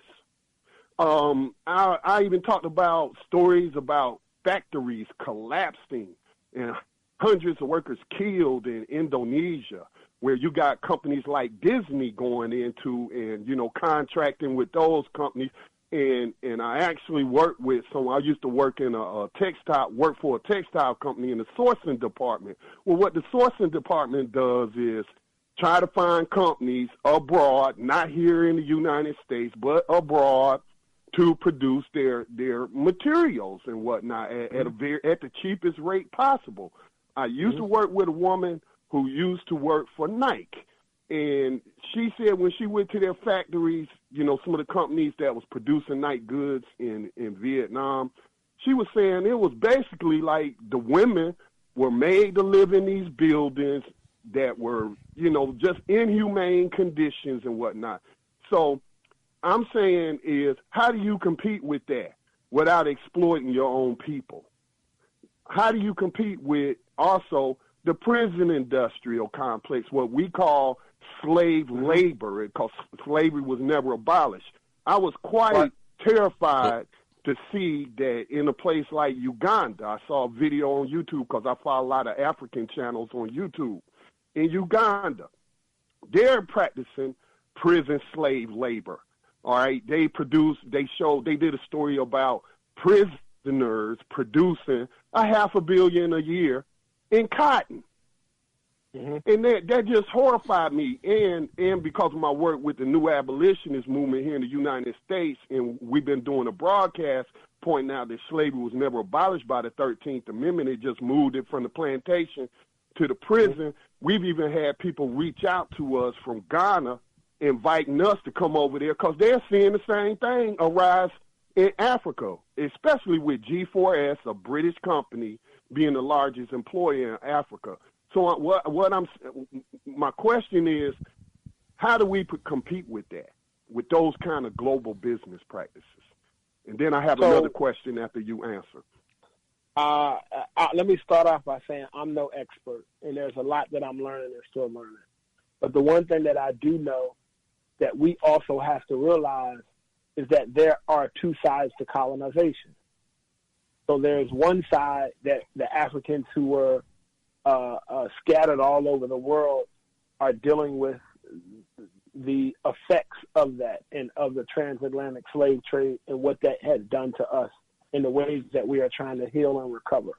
And sometimes I think what those of us who are descendants of the enslaved Africans who were scattered around the world have to also realize is that there is another side of colonization, and that is those Africans who are left on the continent and who are left there and are working their way through finding out how do they regain control over their businesses and their land and their industries on that side of colonization. Because, again, I mentioned earlier that the continent of Africa is literally one generation, only one generation out of being a dependent country or being ruled, by one of these European nations. So, right. So for me, I would, number one, have us realize that it's still early in the game. It's still very early in the game, and there still is a lot of work that has to be done in order for us to be able to compete with these global entities or these countries or these nations that are able to do some of the things that they are able to do. So there's an education that's required from us, and then we also have an obligation to educate our African brothers and sisters. But there are a lot of things that we're lacking, such as infrastructure, right? Outside of an African nation, African people all over the world are not considered a nation. You can't say that black people have a GDP of anything that they can import or export, or a way to say, we could just say that black people are spending this amount of money. So it's one of those situations where, I don't have an answer, and I don't think anyone has an answer, at least not in this generation or the next, that will say this is the way that we solve that problem. But one of the ways that I believe that we can have an effect is to begin to travel there ourselves, see with our own eyes, and to begin to open businesses, educate our people over there, and to do things that can help change, even if it's a small microcosm or only a small part. But I feel like sometimes we don't necessarily see change or appreciate the change that is happening unless it's on a grand scale or is in a form of a constitutional amendment change or a big policy change, where sometimes I feel like it's really, really far off from where we are realistically, in the world today. So I don't know if that answers your question, but that's... No, you answered it. I appreciate you being honest and saying you don't have an answer because you're still studying. You know, exactly. and this is a big problem. And my concern is black capitalism emulating white capitalism to where we're exploiting our own people. You know, whether they're here on this continent or North America or whether they in Africa. That is my concern. I made a Facebook post a little while ago, and I said, black people, when you travel to the continent, don't just take. Make sure you leave something there. I mean, a lot of that happens with education. You know what I mean? A lot of that happens with education. But you have to have a personal level of consciousness, because if you are in this, and I just mentioned this a little while ago, and I said, I'm about getting money too, but why? What is your why? So those of us who have the same why have to connect with others who have that why, right? So so you can open a business in Ghana and figure out a way to make, you know, maybe 5,000% profit like some of these companies are making. But now your personal consciousness has to say, if I know I can make this amount of money from whatever I'm doing here and distributing it through the world, whether it's a good or whether it's even a business that you're doing in Ghana, your personal consciousness is the thing that says, I don't need to make all of this money and keep it for myself, but I can begin to develop community and develop the people around me so that I can use this for good. You know what I'm saying? But it really takes, but as far as I know and as far as I can see, we have to figure out a way how to do that, and we have to figure out a way to be able to go into a market, right, looking at it from a strictly business sense, see what the conditions of that market are, and figure out how to work within that market, right, and figure out how to move that market to a different space. And that may happen with, let's say, for example, you wanted to open up a bow tie company, and you decided to open up a bow tie company in Ghana, and you're employing 100 people who producing thousands of bow ties a day. Well, it's your company, and now you have the option to look at how much you can afford to pay those workers. So even if you feel like those workers or the average worker in Ghana is grossly underpaid, but you're able to take the profit from your company and then pay people more than other companies, even if it's still not maybe what we consider a living wage here, then you've done your part. You know what I'm saying? Or if you say, well, I want to offer free education or school to the children of the people who work in my factory, and I want to figure out how to help you either go to college, you know, somewhere else, or how can I benefit the universities here? And then you're preaching and you're teaching the people there that, hey, when you get your education and you get your degree, don't leave the continent and bring that over here. You know, you have a responsibility to develop your own community. So, you know, a lot of that is just each individual's personal consciousness and being able to link up with people who have that same why that you do. And again, it's the commitment. It's the commitment to, number one, make a trip. It's to make a trip and explore. You know, and I always say that young white hippies, they have the benefit of being able to do this because their parents got money or whatever, but they just sell everything they own and decide they're going to travel the world and see something. And most of us can't do that just because of our daily survival. But it's a commitment that we make. And I think and I think that your question and your point is a good, that, you know, it is what is capitalism. So it doesn't really matter if you're black, if you're doing the same thing that others are doing. What is your why? Are you building community? Are you developing community? And then it's also not seeing anything wrong with making money, because sometimes I feel like we feel like if somebody's making money, there's something wrong with that. And I don't think there's anything wrong with that, but it's, you know, it's building and developing that level of consciousness where you know that you're able to support yourself and you're able to earn enough money to sustain your business through impending tough times that we know is always around the corner, and that you're able to give back to your community. Thank you for your calls. I agree. Thank you. I have one more question. Go ahead. I have one more question. Now, I do believe in Pan-Africanism, and what my definition of Pan-Africanism is African-descended people, no matter where they are in the world, working with each other to better our global condition, no matter where we are. So I do believe in Pan-Africanism, but at the same time, I live in this country. I was born in the United States, and when the United Nations comes here and do some research that we already knew, we didn't need the United Nations to come and tell us that black people in this country is living in extreme poverty. And I'm just wondering, you know, if we're looking to Africa and neglecting our own people right here, because we got some extreme poverty conditions in this country that we see on the continent over there and other places. And I think I like what you said about education. We got to educate our people that, hey, you don't go spend no $200 for some Jordans, and this man is using Vietnamese, exploiting Vietnamese labor, you know, to have the shoes made and then sell them to you at an inflated price. Boycott Jordans until some factories is right here in our communities, since that's where all his wealth, most of his wealth is coming from. So I'm just saying, it's not really a question, I guess, but a statement that I hope that we don't neglect our situations where we are. Thank you, brother. Thank you for your call, Yeah, thank you. You know, Brother Sumbry, before we start winding things down, because I know that you have a trip you got to make. But let me. Yeah, I was just looking at the time. Like, yeah, I know. I'm gonna wind it down. But let me make a comment based on what the brother was just talking about. See, that's why in the beginning of the conversation, I spent so much time talking about your work, re-educating youth. And I emphasized the re-education.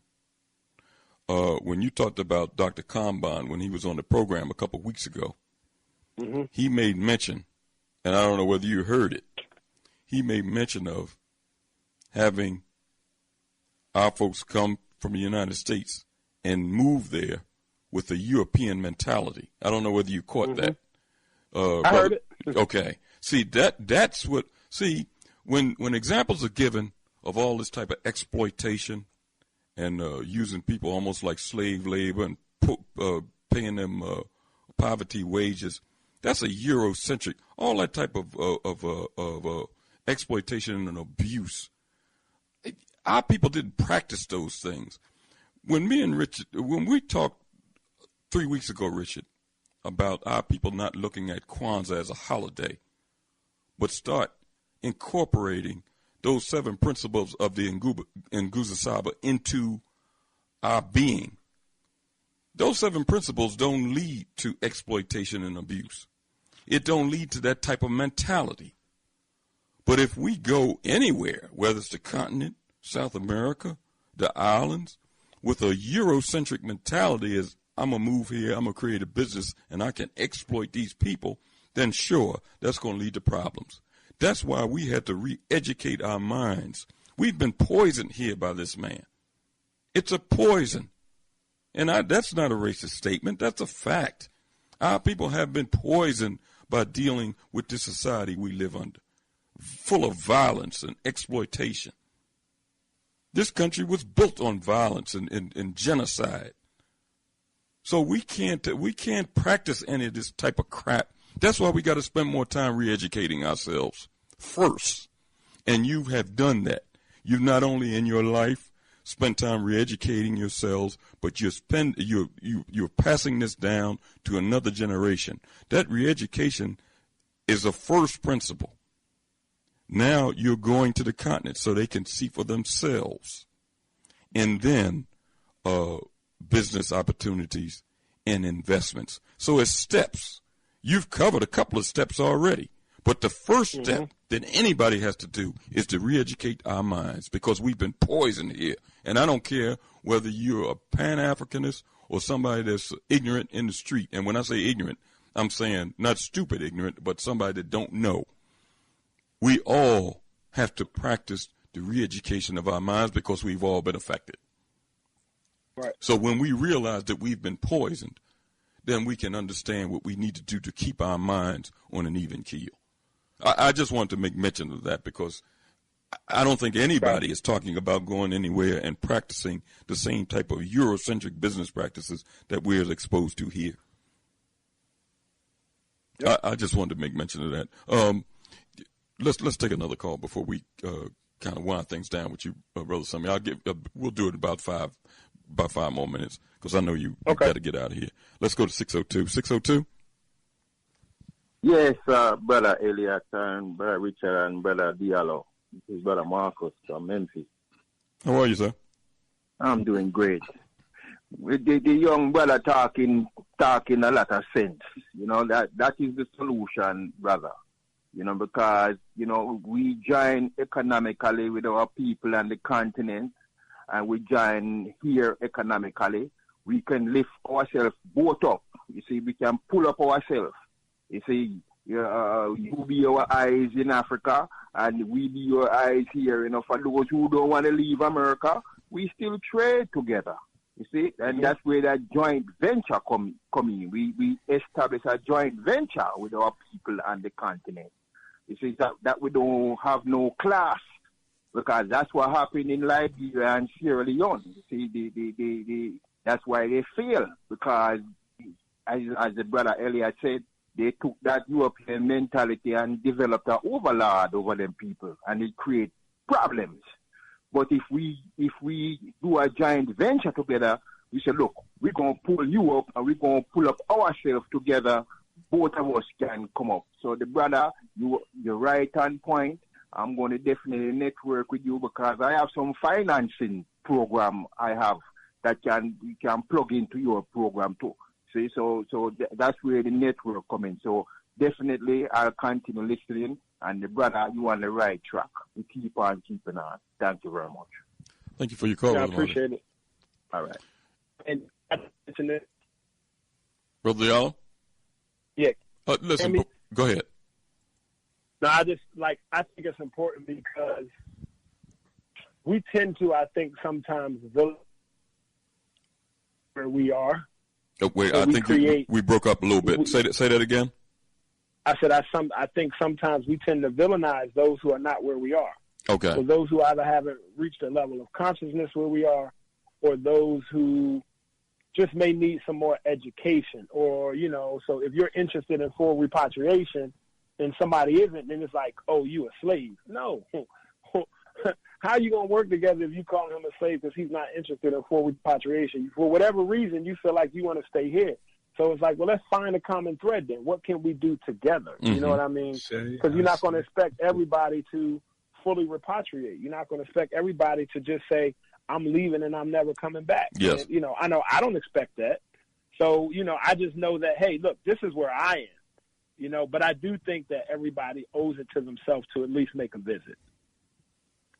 Brother Sumbry, before you go, you know, I wanted you, in brief, can you tell us that Right to Abode program, can you tell us in brief what that is? Because I know you got to get out of here.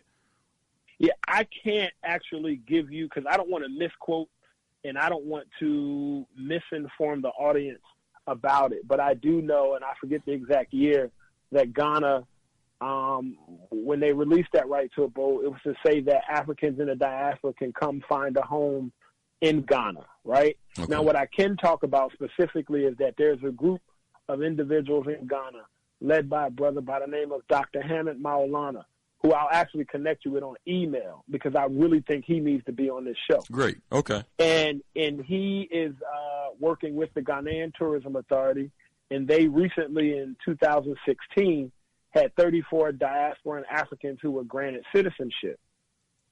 They were granted dual citizenship in Ghana. Okay. And I do know that they are currently working with the Ghanaian government, and I can say this, to help them figure out how to streamline that dual Ghanaian citizenship so that African Americans and other Africans in the diaspora who are interested in having that dual citizenship has a clear, streamlined process that they could go through. They have a clear, streamlined process that they can find online, that they can follow to gain their dual citizenship. And I do know that that's in the works right now. It's something that they're actively doing.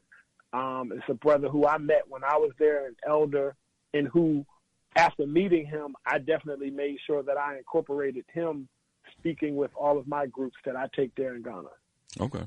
All right. Well, we'll talk, because I want to get that information from you so we can kind of get him on the program. Okay.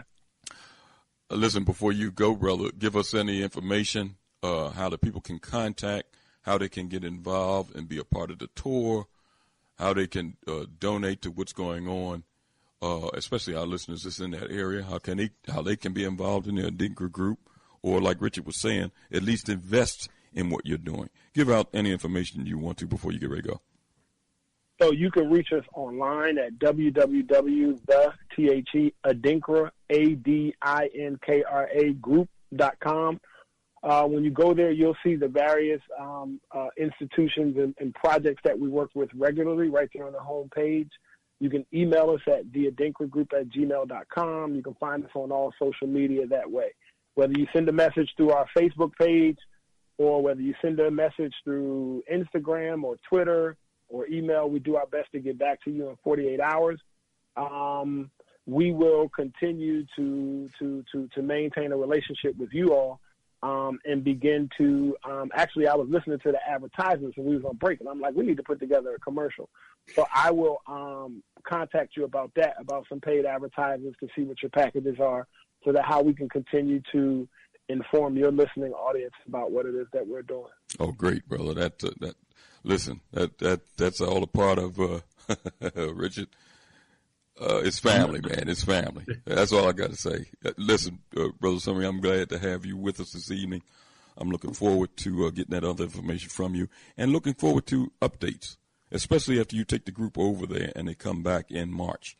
Definitely. You know, you come on and bring some people on that went with you, because I'd like to hear their testimonies to what they saw and how they felt. Okay. Listen, I'm glad to have you with us this evening, man, and we'll talk soon. Okay. Peace, brother. Thank you for the invite. I'm looking forward to staying in touch. We'll talk soon. All right. Peace. Peace. We'll be right back after a brief break, and we'll transition into a little open forum for the time that we're going to spend with the listening audience. Richard, how you time? I'm here. Brother done made me, done got me motivated here. Okay. We'll be right back. You can join the conversation at 215-490-9832. We'll be right back.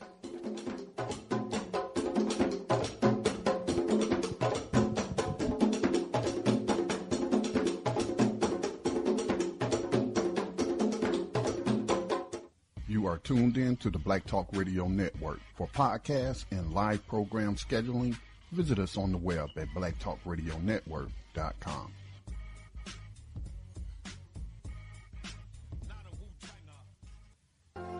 All Insurance Incorporated, an African-American owned and operated insurance agency in business for over 20 years, located at 231 Southeastern Road in Glenside, PA, with other offices in Germantown and West Philadelphia. Call now for commercial insurance quotes, homeowners insurance quotes, automobile insurance quotes, notary and tax services, representing over 15 major A-rated insurance companies, offering a discount on all notary services when you call in for a free quote. Call this number, 215-885-2444. That number is 215-885-2444. 215-885-2444. All Insurance Incorporated.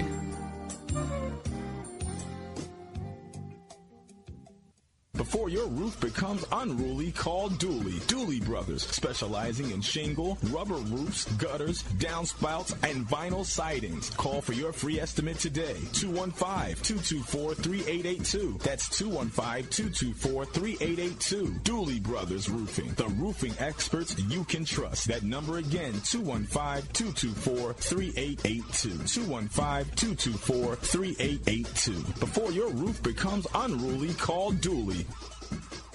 Hey, did y'all see the stuff I posted on my wall? No, it didn't even show up in my news feed. Man, I'm done with social media. All the injustice and brutality going around, and it's like they're trying to suppress our voice. We're trying to get the message out there, and you can't even share empowerment and what's going on around the country either.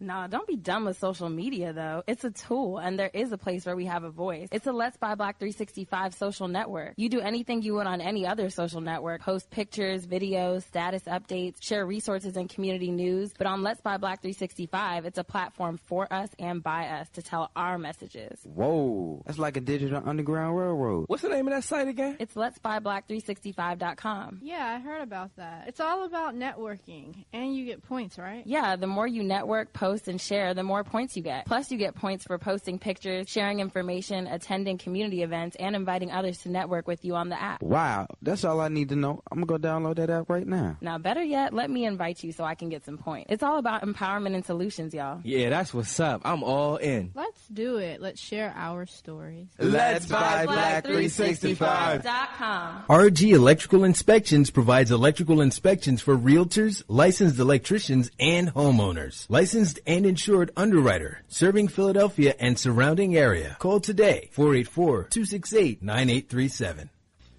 I come here tonight and plead with you.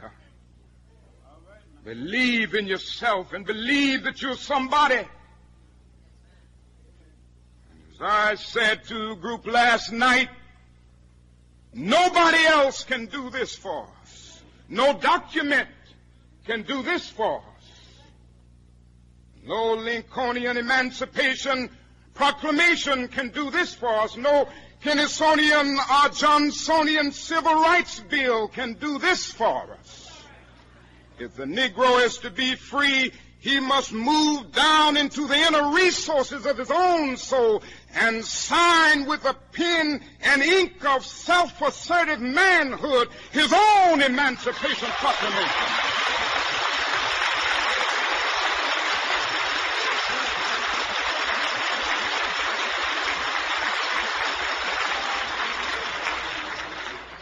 Don't let anybody take your manhood. Be proud of our heritage. As somebody said earlier tonight, we don't have anything to be ashamed of. Somebody told a lie one day. They couched it in language. They made everything black, ugly, and evil. Look in your dictionary and see the synonyms of the word black. It's always something degrading and low and sinister. Look at the word white. It's always something pure, high, and clean.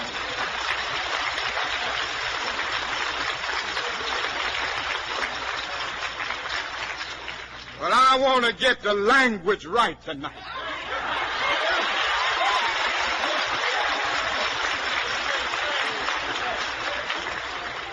I want to get the language so right that everybody here will cry out, yes, I'm black, I'm proud of it, I'm black and beautiful.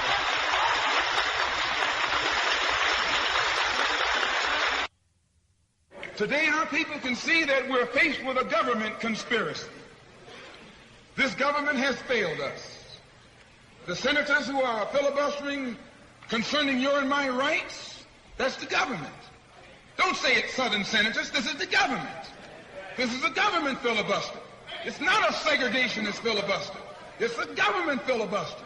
Any kind of activity that takes place on the floor of the Congress or the Senate, that's the government. So this government has failed us. The government itself has failed us. And the white liberals who have been posing as our friends have failed us. And once we see that all these other sources to which we've turned have failed, we stop turning to them and turn to ourselves. We need a self-help program, a do-it-yourself philosophy, a do-it-right-now philosophy. It's already too late philosophy. This is what you and I need to get with. And the only way we're going to solve our problem is with a self-help program. Before we can get a self-help program started, we have to have a self-help philosophy. Black nationalism is a self-help philosophy. What's so good about it, you can stay right in the church where you are and still take black nationalism as your philosophy. Welcome back to Time for an Awakening. And Brother Richard. Yes, sir. Solutions. That's what it's all about. You just heard the words of Martin and Malcolm when Martin said, don't let anybody take your manhood, and being proud of who we are as a people. Malcolm talking about we need a self-help philosophy. It's time for this. It's past time. It's almost too late. We need to develop a new philosophy. That's what we're talking about. Changing our mindset so we can do what we have to do. We can't approach this reclamation project, because we do need a reclamation project. We can't approach it with the same old type of mentality that we've been poisoned by dealing with this society and this man for over 300, 400 years. You have to prepare yourself first. Using an analogy that we all can deal with, you just can't enter into a college. You're supposed to be in school that prepares you to go to college. A lot of our people don't experience that, especially in education systems that's created for our children.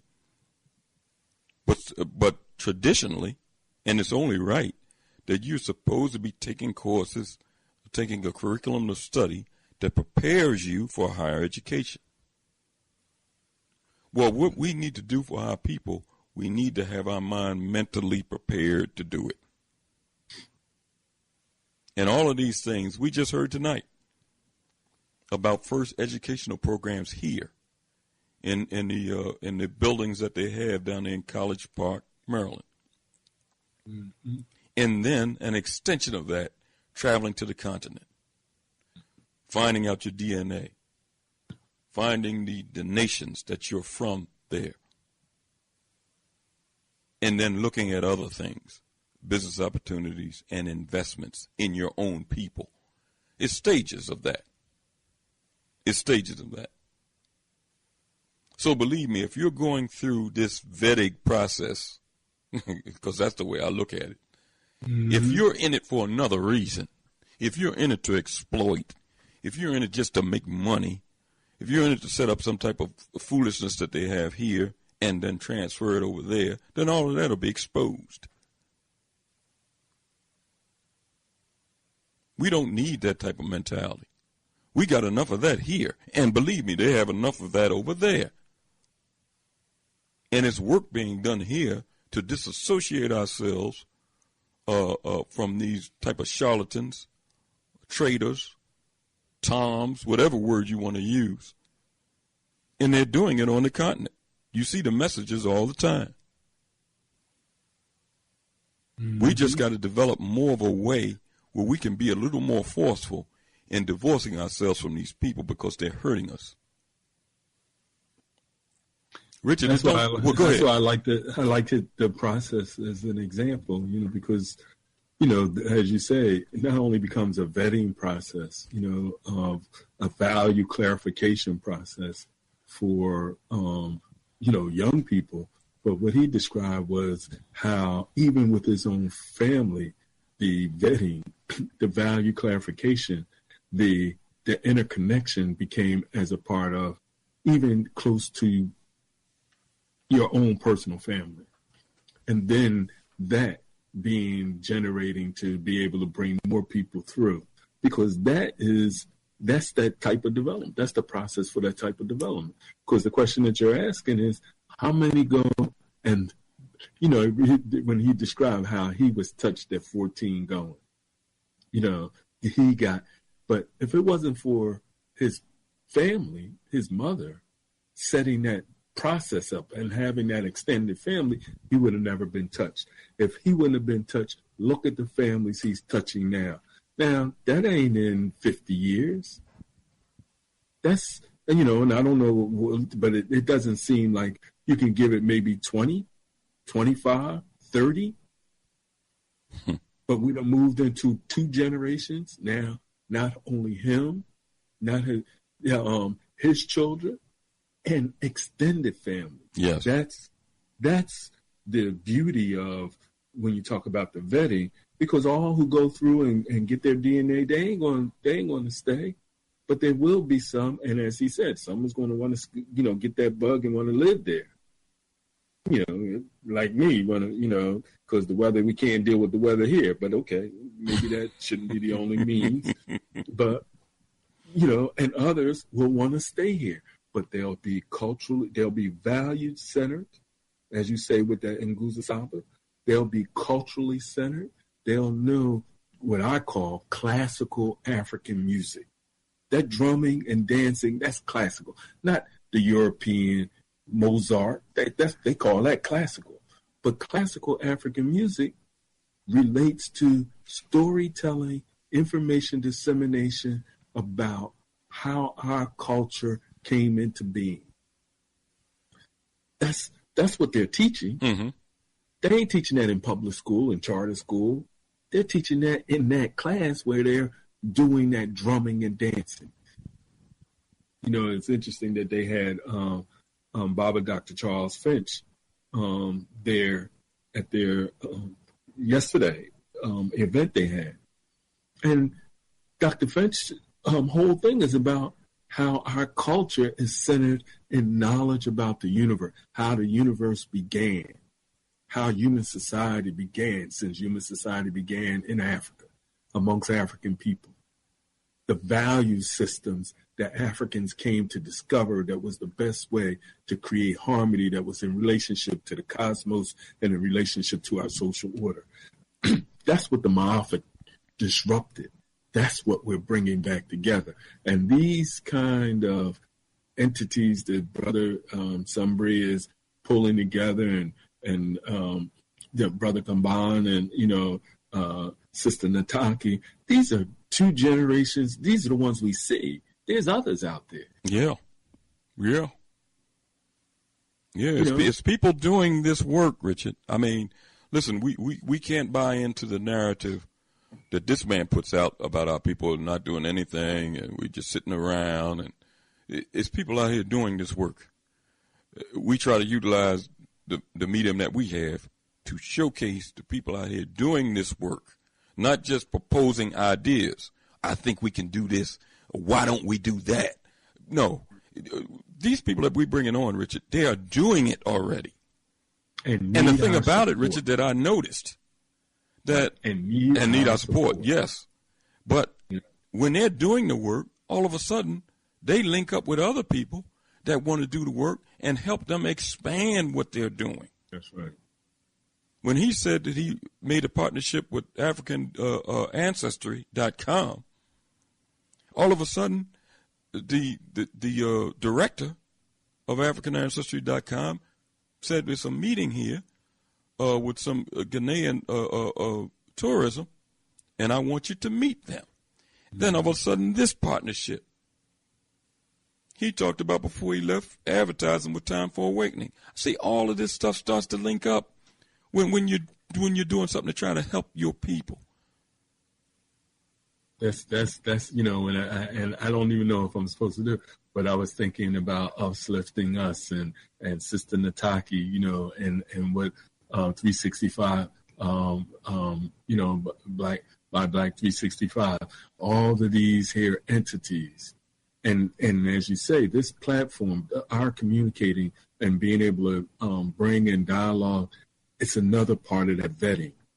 Because we get to see, if we don't even know, we get in our informational exchange, we get to see, we get to feel whether this is, because we should be looking at not just our social relationship, but do we want to invest our energy, our time, or our resources with the people that come before us? That's the question that we're always asking. When you say about living with those 7 principles of the Ngusa Saba, well, if we are living with them, everything we are interacting with is coming down to that. Are we willing to invest with each other? Do we have the value? And as he said, and I was really pleased to hear him say that as a person, look, I'm still developing. But from where I am, we have to be clear that where we are, or as he said, the why of it. That's powerful, because any of our listening audience should be raising the question: is that resource, those children, those families that he's going to be taking the continent, that early development of that enterprise, is it worth an investment? Yes, you need to do your homework, but you get a sense: is it worth an investment? Not just listening, because we can listen to each other all along, but that doesn't help build. That doesn't do what Malcolm was saying. we have to listen, and we have to maintain in those principles that moral authority, which is what King was saying, right? Yeah. Right. We have to look at each other from the perspective of that moral authority. Are you expressing the morality that will be necessary in order to be able to create a just society compared to what these capitalists, those who created this Ma'afa, did? That's what we're engaged in. Yeah. All of these things kind of that I always refer back to that clip by Elder John Henry Clark in the beginning of the program, that history is a clock that people can use to tell their political and cultural time of day. Right. I mean, we got to know what time it is. Right. We got to know what time. That way, when we hear ignorant statements by these fools in government, and notice I said in government, because I'm not going to focus in on this clown as the president, because all of them is in the same boat as far as I'm concerned, Democrat and Republican. Mm-hmm. When we hear these statements coming from the mouths of these people, then we know what we're dealing with. We should have known all along. And then we know what we have to do. It don't surprise me when I hear this stuff. The stuff that angers me is some of our people's reaction to this stuff. We need to be a little more farther ahead so this stuff don't surprise us. And hold our people accountable that's supposed to know better. It's different if you're ignorant and you need to be aware of some things. Then somebody can teach you, no matter what it is.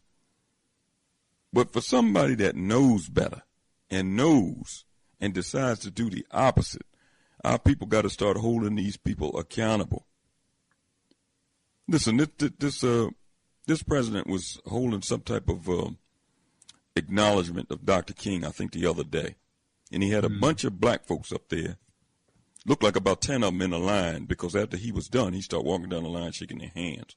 Right. And I think the White House correspondent, April Ryan, the only black one, and she happened to be screaming out, Mr. President, are you a racist? Are you a racist? He never acknowledged her.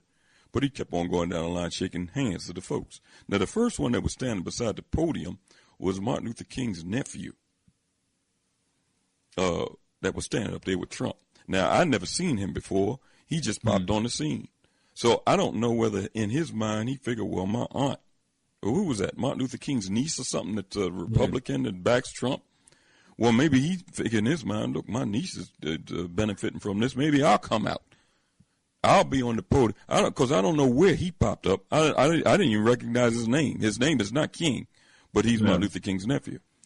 So you see all of these people that some of these white folks think, well, I'll use these people. They might be respected. They don't know. They might be respected in the black community. I'll have him stand up here with me. But some of these people got to be held accountable, man. I guess that man is turning over in his grave, seeing some of his loved ones doing this type of stuff.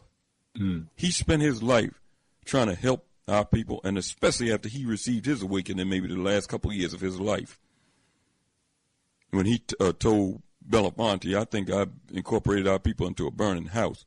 When he spent the last portion of his life trying to undo, maybe that's the wrong word when I say undo, trying to expand on some of the things that he was learning, I'll use that term, that led to the end of his life. Yeah, and then you hear people talking all this stuff foolish, his own flesh and blood, coming out with all this old foolishness. We know what we got to deal with. We know what we're dealing with. Yes, you know, when Brother Sumbry talked about, he said, you see all these other nationalities that's there. He said, they're there. These people ain't there wasting time. They realize that that's the center of the universe. That's the center of our solar system, is that continent. Mm-hmm. Our ancestors realized it. The blessings of the Almighty was there. We were the first people here. Now, if people don't believe in higher power, that's up to them. But those things happen for a reason. It's time for our people to wake up. And believe me, we can do business. Listen, our people was doing business before this European came out of a cave. So we don't have to think that doing business, we got to do it the way he does it. This man is a Johnny-come-lately on the world scene.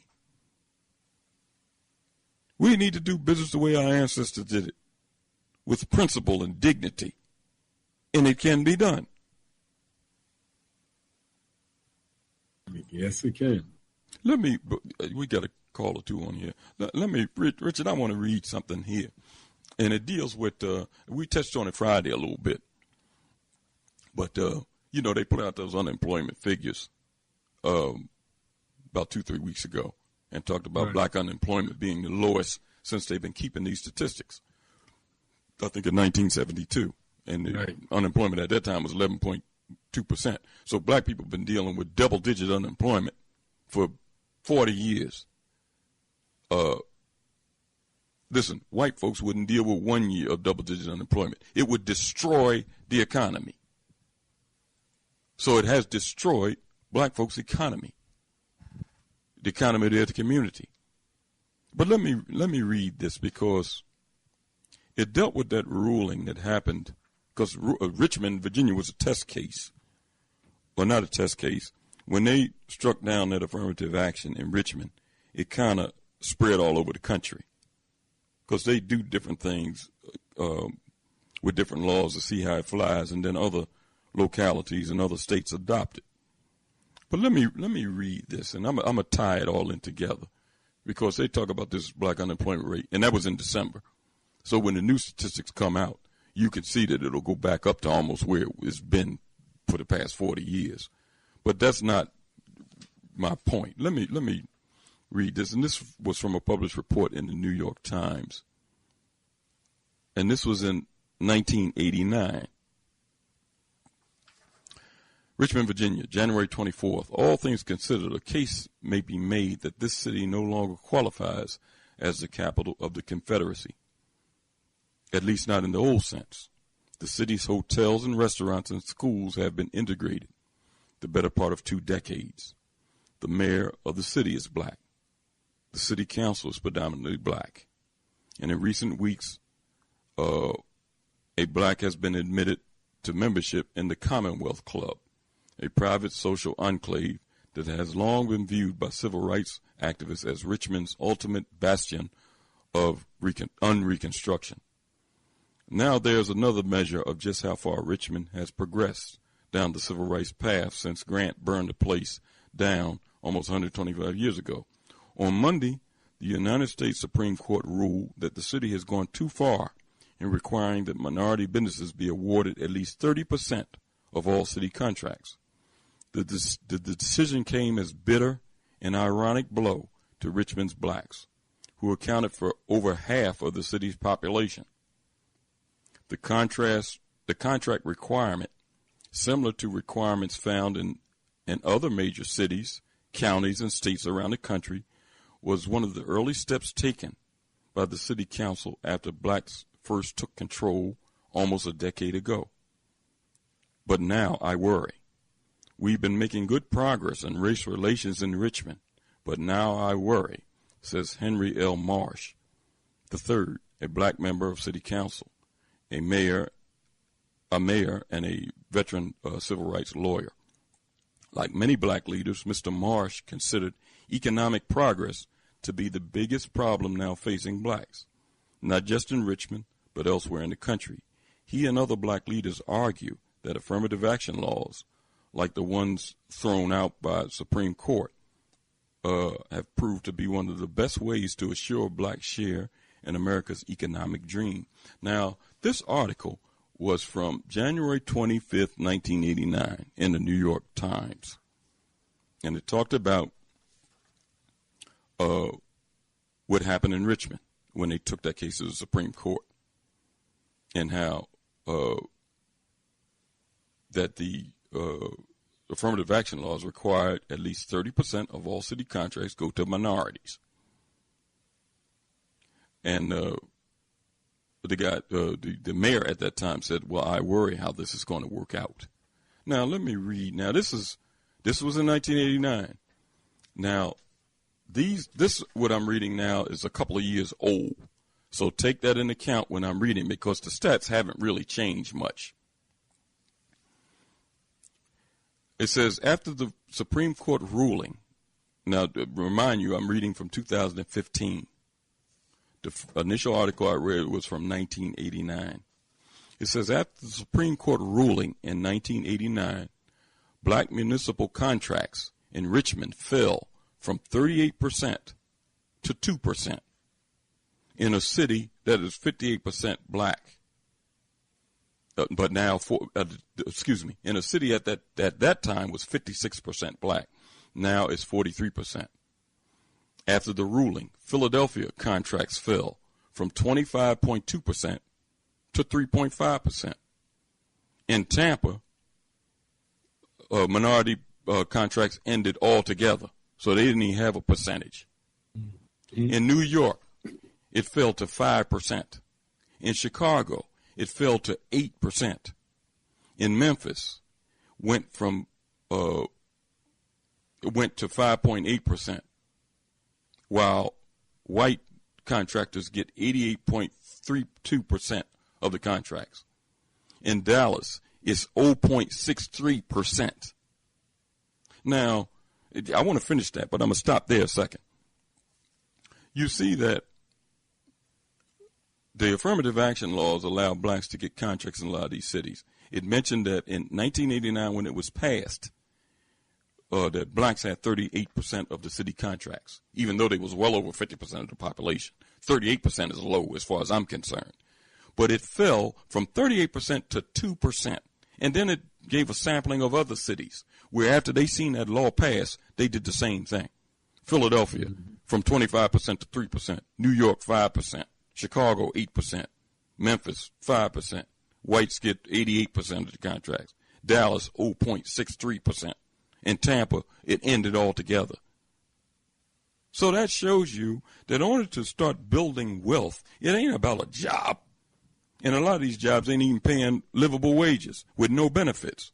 It's about having contracts, building businesses. That way you can employ your community. They make sure that you don't get no businesses in cities where you pay taxes. Now let's move on to the federal, because that's municipal contracts, municipal and state, the figures I was reading. Let's move over to federal. It says under the Small Business Act, 23% of federal government contracts are required to be rewarded to small businesses.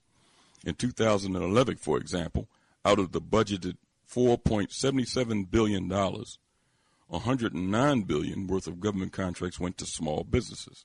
So there was plenty of cash up for grabs for minority-owned small businesses. Now, 5% of that federal government contract budgeted is allocated specifically to businesses that are owned by members of economically or socially disadvantaged groups. This is part of the 8A Business Development Program, which aims to help organizations owned by members of minority groups to remain competitive in government contract marketing. In federal small business contracting, award ratios for blacks are in the single digits. Now, this was in 2011, when $4.77 billion of contracts was going out. It was in the single digits in 2011. That was under Obama, the man that blacks were so proud of. That was a shining light for some black folks. He didn't do sugar honey iced tea in regards to putting blacks in business so they can start employing other blacks. But he did plenty to help white bankers that had exploited blacks into subprime mortgage and white businesses, period, according to these figures.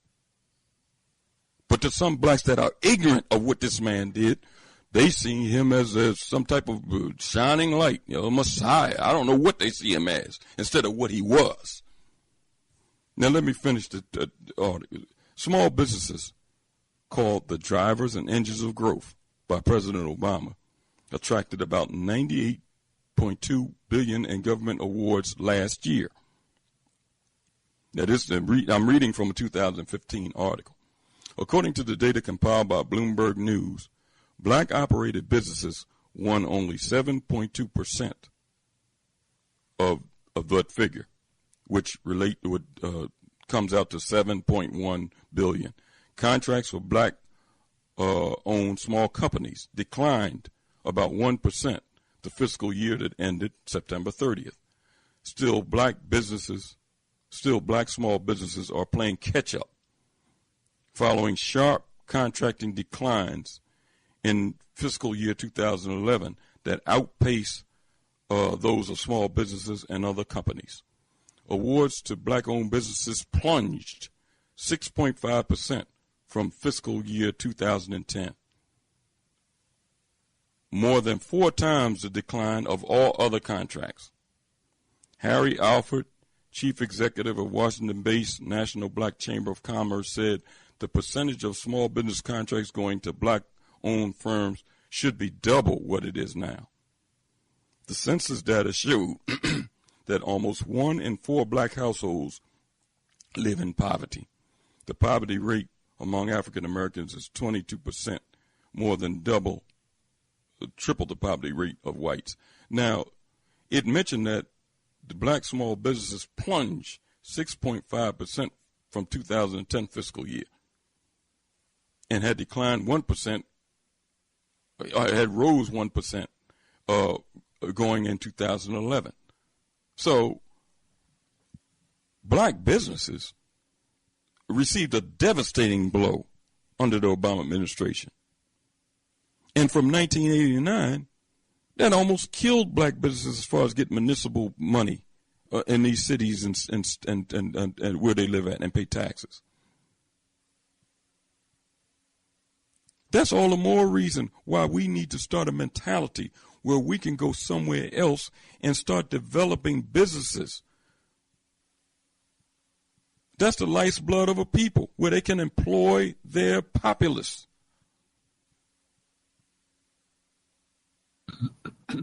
Richard D., these stats they ain't fudged. It's right there for people to read. So if he was such a messiah to blacks, what? Come on. Now they put out that it's a black that's going to build this library. Right, okay, come on here. Look at all the damage that had been done during that administration. Our people got to wake up and see what we dealing with, what we up against. So when you hear this man make all kind of stupid comments in reference to, like I said before on Friday, he wasn't talking about no land. He's talking about the people ain't worth a sugar, honey, iced tea. Then we got to know what we dealing with. This ain't no anomaly. He ain't no different than some of these others. Mount Rushmore, this man holds that as dear. You got 4 presidents' faces up there: Washington, Jefferson, Lincoln, and Roosevelt. 4 staunch racists. The stench of racism and genocide just oozes from all those clowns, even though they got stone face up there. I read that comment about Teddy Roosevelt, whose face that you see on Mount Rushmore. He made just as worse of a comment, or maybe worse, than this clown that's in office now. I read that quote he made from 1901, and I'll read it for our listening audience that didn't hear it Friday. Teddy Roosevelt. It says, "Blacks are a perfectly stupid race." In 1901, he wrote, "I have not been able to think of any solution to this terrible problem offered by the presence of the Negro on this continent. He is here and can neither be destroyed or driven away." So this man was sick and tired of seeing black folks here in this country. He used them. He used them Buffalo Soldiers, though. But he didn't want you here. That's always been the Negro problem with Europeans. They would use you, but they didn't want you here. This man was always a strange individual. He need to lay on somebody's couch because something is wrong with him mentally.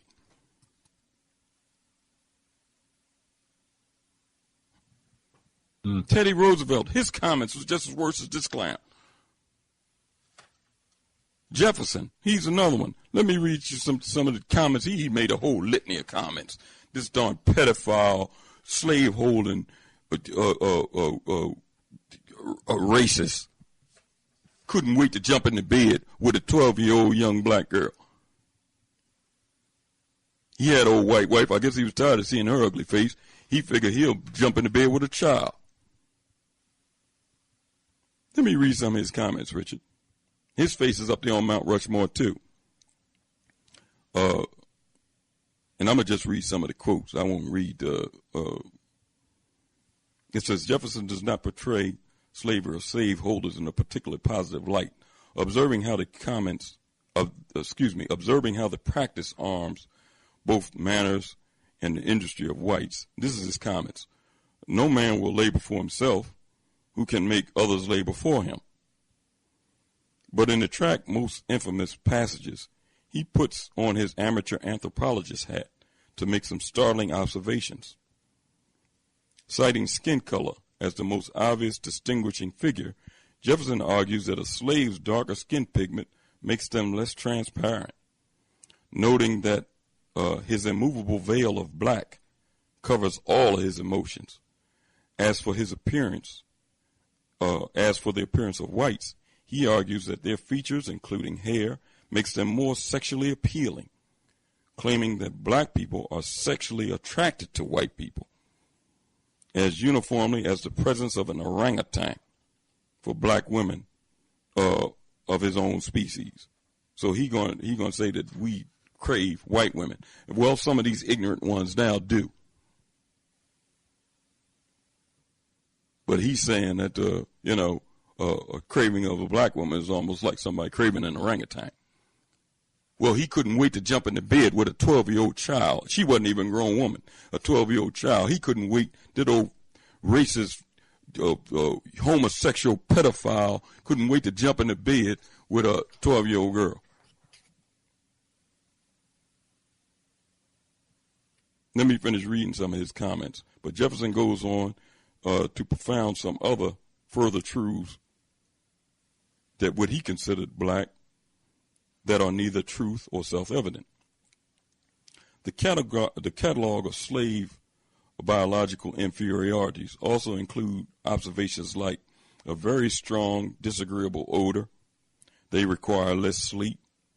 Their griefs are less transient.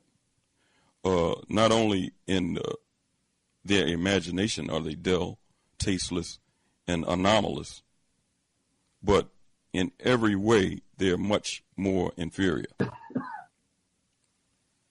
Jefferson acknowledged that further observation is needed to verify his conjecture, and that to achieve certainty, slaves would have to be submitted to scientific analysis, including the anatomical knife.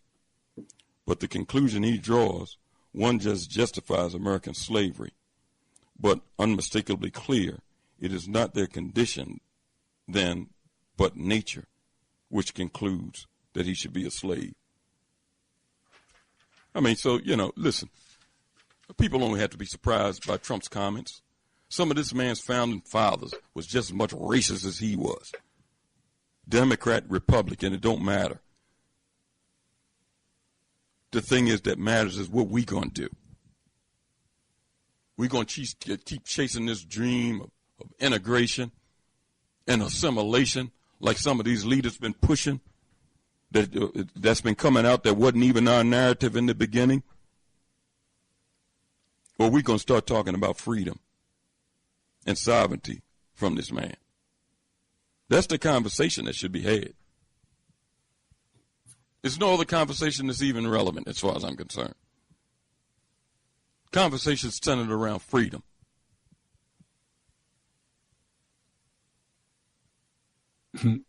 Yeah, I hear you. It's definitely, I take that some do take the position, and I agree with this about sovereignty and what defining freedom in that term. But I also recognize and that there is some who see freedom defined in another term, and whether you call it integration or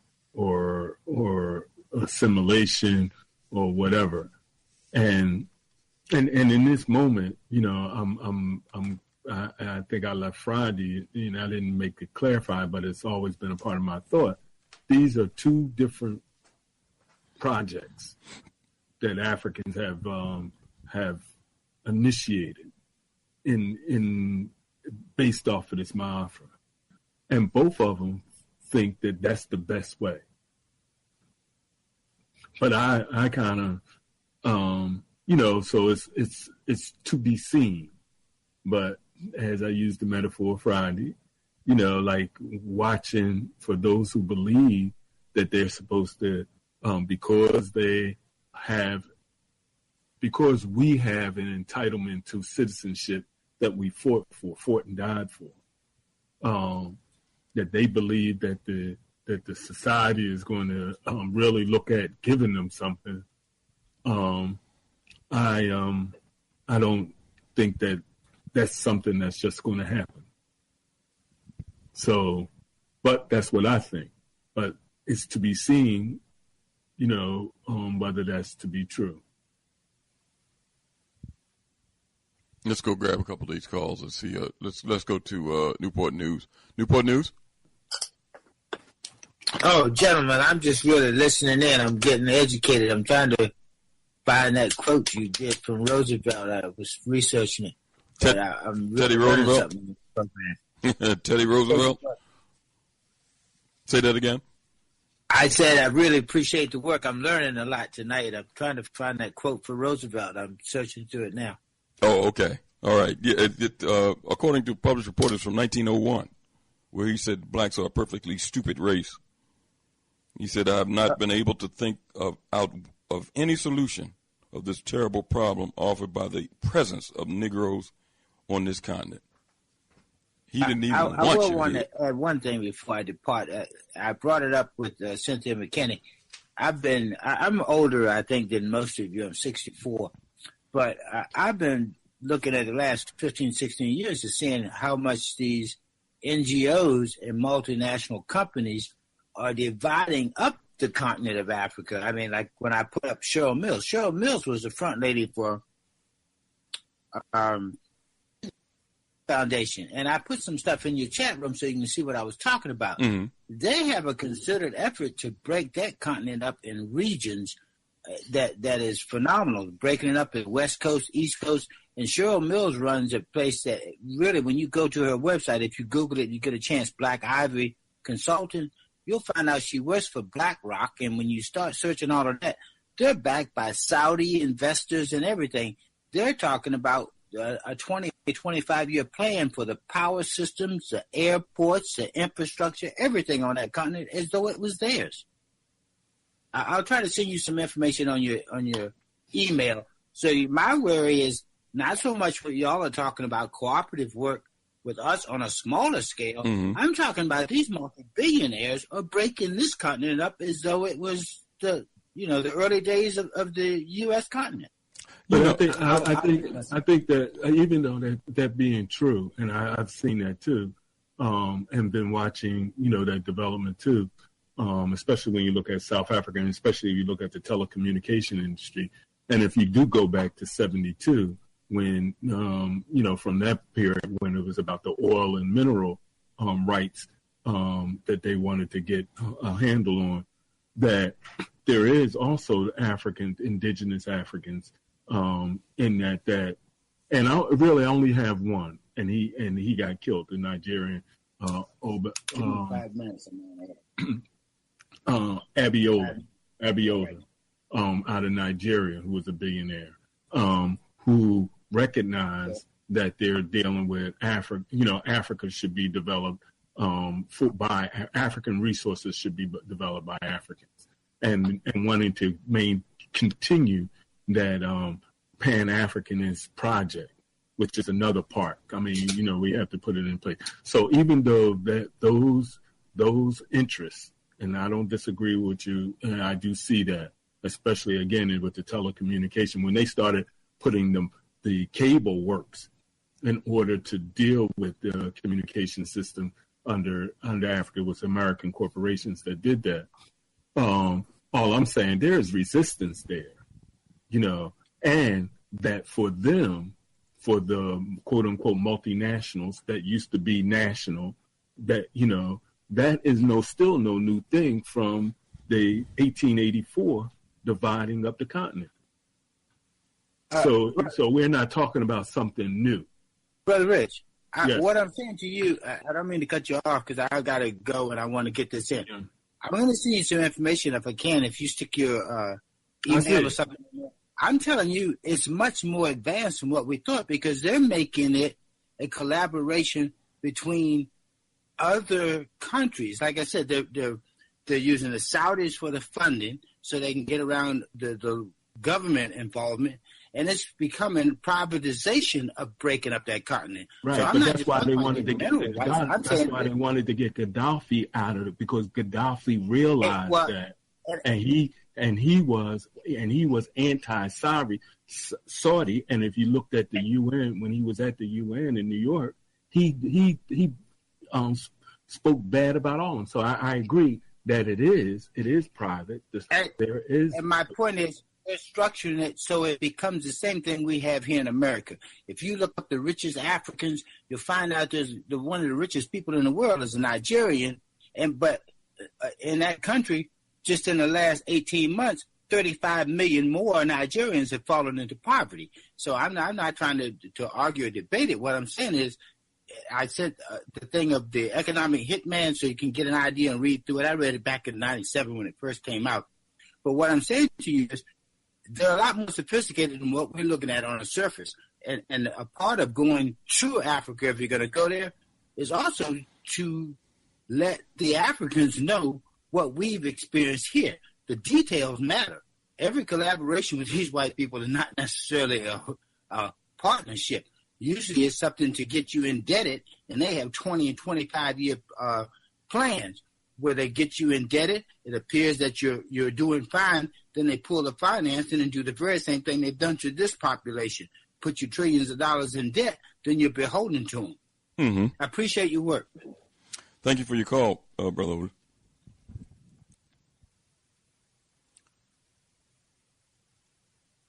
Let me go to the next one here. Let's go to 646. 646.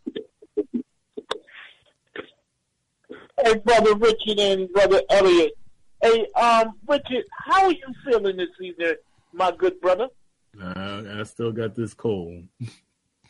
You didn't have a little bit of brandy or anything with your tea and honey? No, I can't do it yet. I'll see if you did listen. You don't got to go work for the daddy tomorrow, right? No. See, they give you the holiday because they had a long weekend of heavy drinking and got that out of you. But never mind.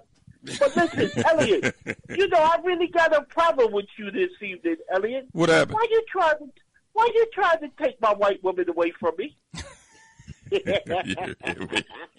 in my tone and appreciation of the great Eldridge Cleaver. Yeah, well, listen. Now that there was a real sick Negro, Eldridge Cleaver. Oh man! But do you notice what's so funny? In the end, what did he become? A pork chop chicken eater. Oh, Minister. The savior, the so-called savior of the black man, the pork chop chicken eater.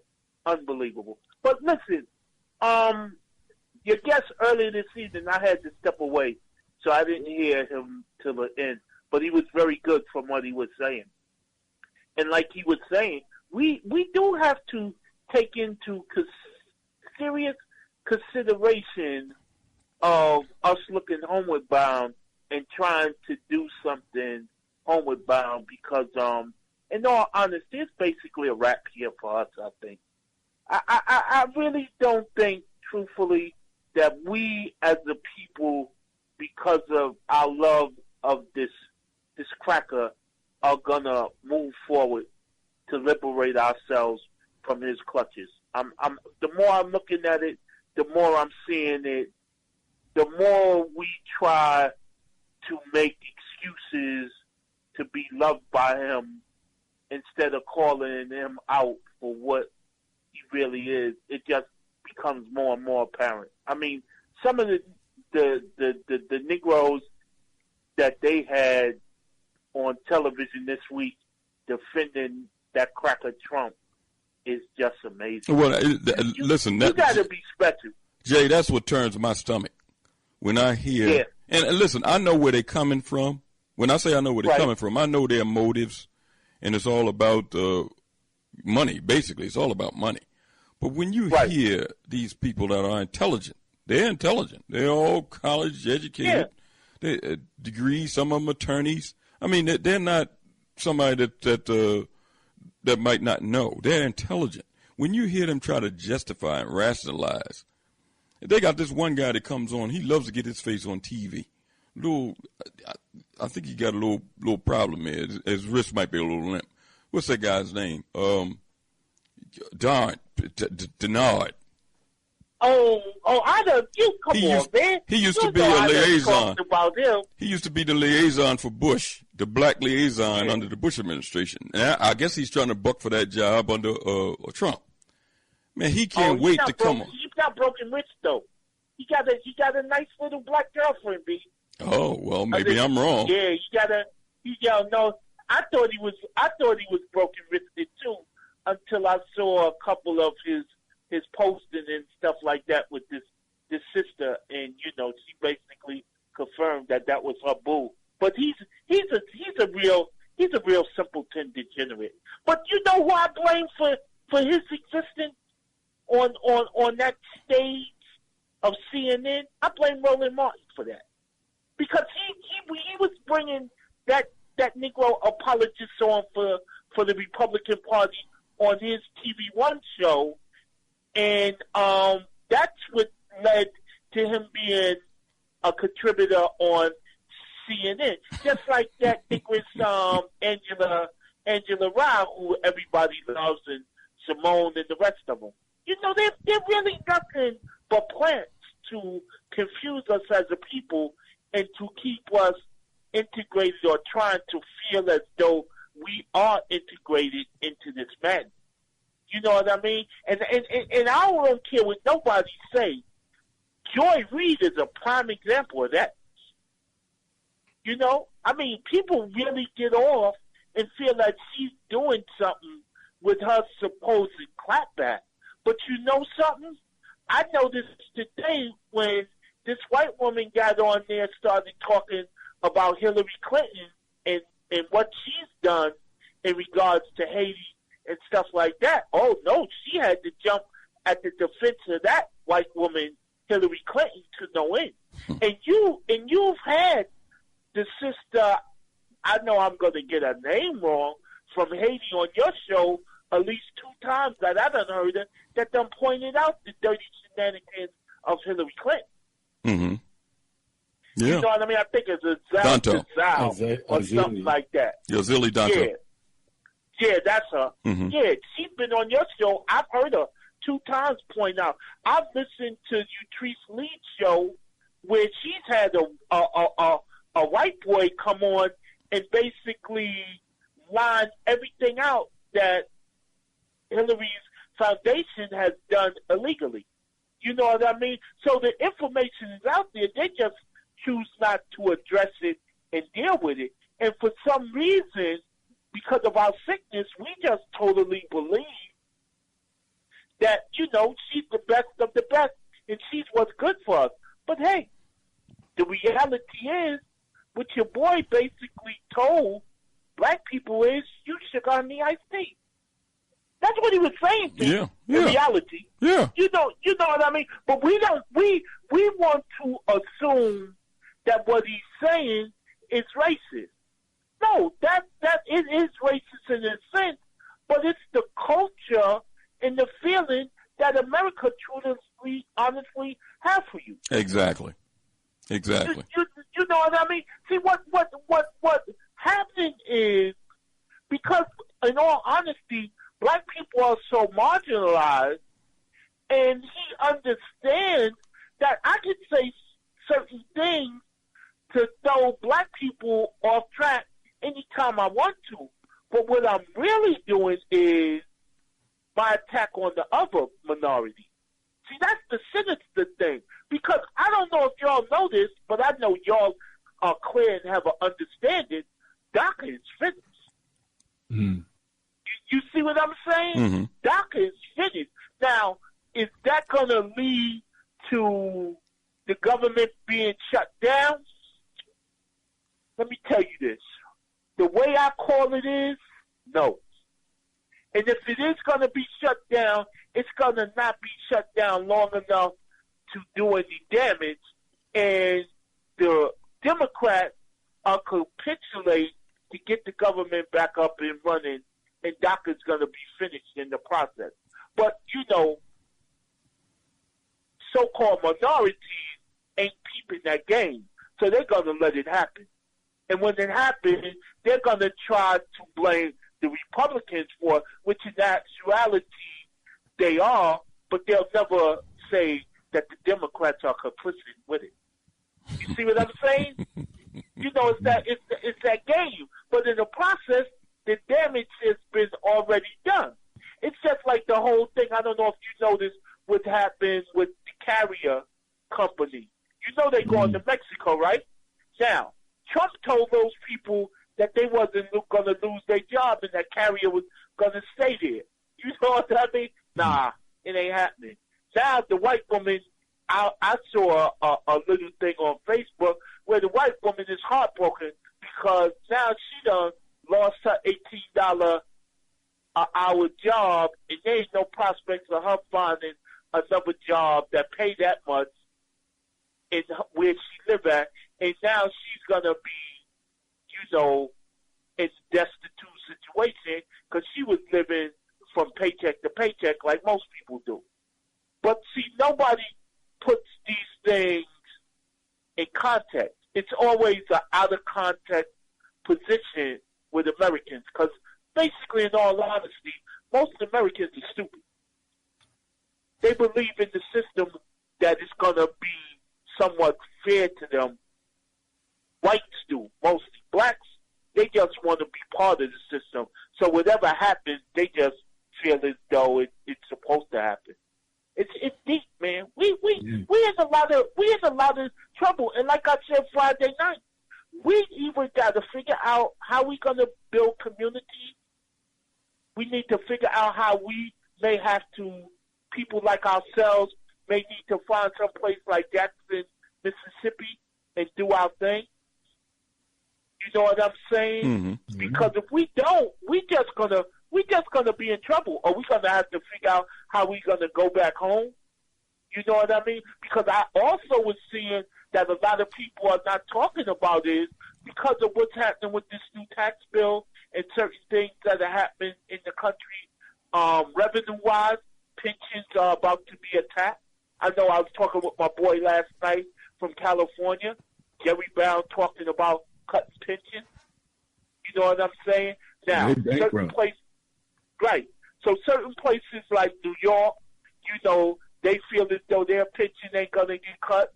But, hey, mind you, if they start cutting pensions around the country, they'll figure out a way how to cut pensions in New York State. Because remember, at this time, they got probably more black people on pensions within the next 5 or 6 years than it will ever be. So you know they're going to have to make a move on that. Because, you know, most places in New York State, in New York City, they get good pensions, man. Mm-hmm. You know? So the thing is, you're looking at other major cities like Chicago, to where as they don't talk about it, but they've heard a lot of people in regards to their pension. You got Detroit. Well, we know it happened in Detroit and just other places, but it's never discussed within the media. You know what I'm saying? So, I mean, we as the people, we need to really start talking about what you were saying, figuring out how we can do some sort of international trade and then just collectively coming together and going to some small, you know, county or town, let's say in North Carolina. Well, I wouldn't say North Carolina. I would say someplace like maybe South Carolina or some other state, and just doing something, man. You know what I mean? And working collectively to just survive and try and educate our kids to look homeward bound, try and set up some sort of trade in regards to dealing on that level and building the family unit back together in that sense, because what's happening in these inner cities, what's happening in these major cities, and all of this, man, it ain't moving us forward. Because like I said, if you don't have a community, you can't really get no services from these people that you put into elective office. That's just a game that you being played. Because in all honesty, where's an elected official going to send the resources if you don't have a community? And that's something that no one wants to even talk about and no one wants to address.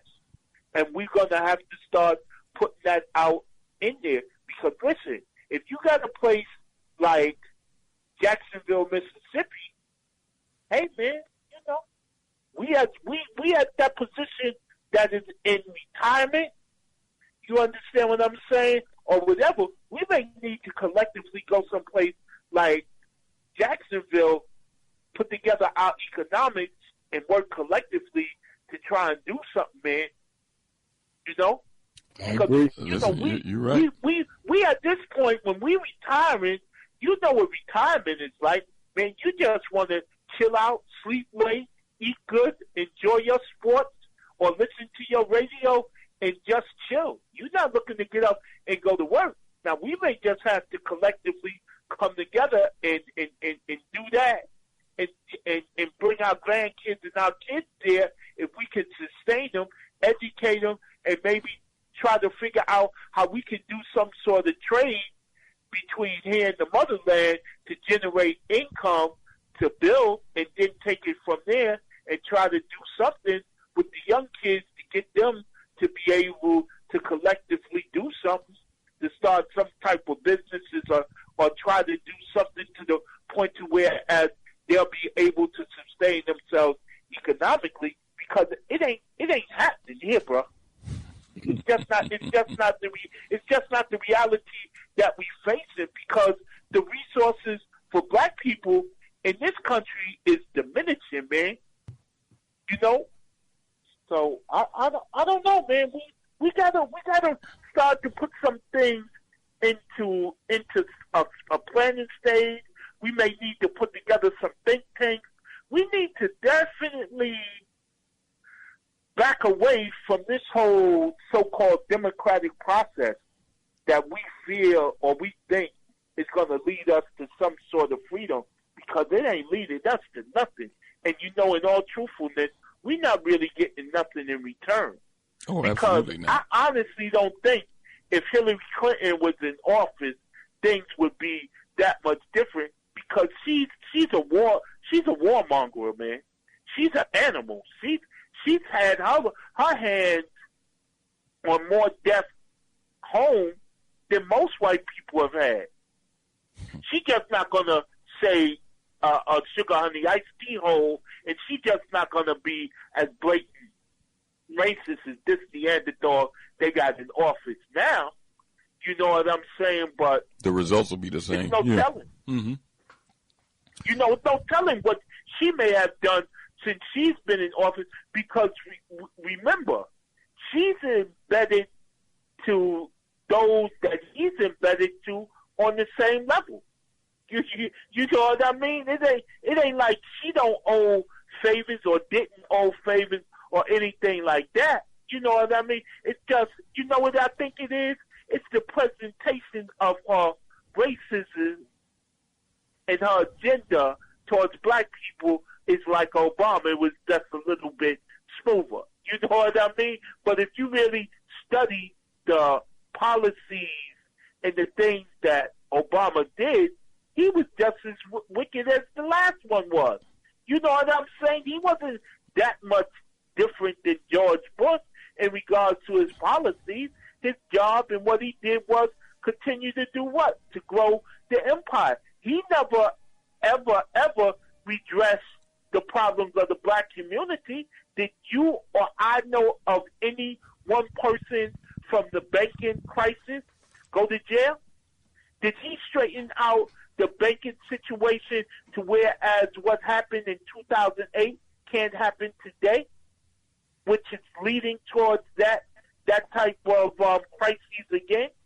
He didn't put anything in place to stop it. And if he did, this wingnut that's in office now is basically taking it away. So what did that tell you? We're in the same trip bag, right? Yeah. You got I don't know. But listen, y'all have a good night. And Richard, listen, Yes, man, you ain't got to go to the daddy tomorrow. Go home, have a little bit of, like I told you, tea and rum or tea and cognac or tea and some sort of alcoholic beverage, and put a raw onion in your sock and sleep in it, and you'll feel better, brother. Now you're showing your southern roots. Yeah, don't listen to. Man, you gotta cut a raw onion in half and put it in the sock and put it in your heel, and you're gonna be all right. You know, I don't want to put too many of the tricks of the trade out there, you know, because I can't tell you to go get you a white woman as a bed warmer for the night to really get that out of you. But All right, have a good night. Have a good night, brothers. Be good. And Elliot, listen. Stop talking so bad about the white woman, Elliot. You know that's what every Negro fantasizes about having once in his lifetime. Yeah, well, that's what one of your former presidents said. All right, now. We'll be right back.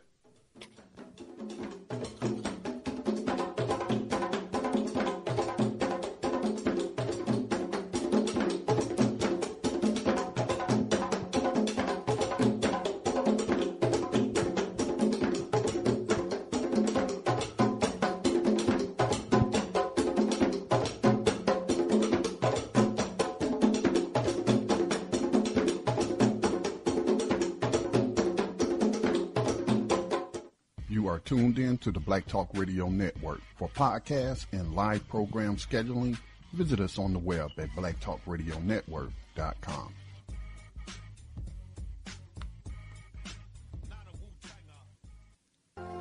All Insurance Incorporated, an African-American owned and operated insurance agency in business for over 20 years, located at 231 Southeastern Road in Glenside, PA, with other offices in Germantown and West Philadelphia. Call now for commercial insurance quotes, homeowners insurance quotes, automobile insurance quotes, notary and tax services, representing over 15 major A-rated insurance companies, offering a discount on all notary services when you call in for a free quote. Call this number, 215-885-2444. That number is 215-885-2444. 215-885-2444. All Insurance Incorporated.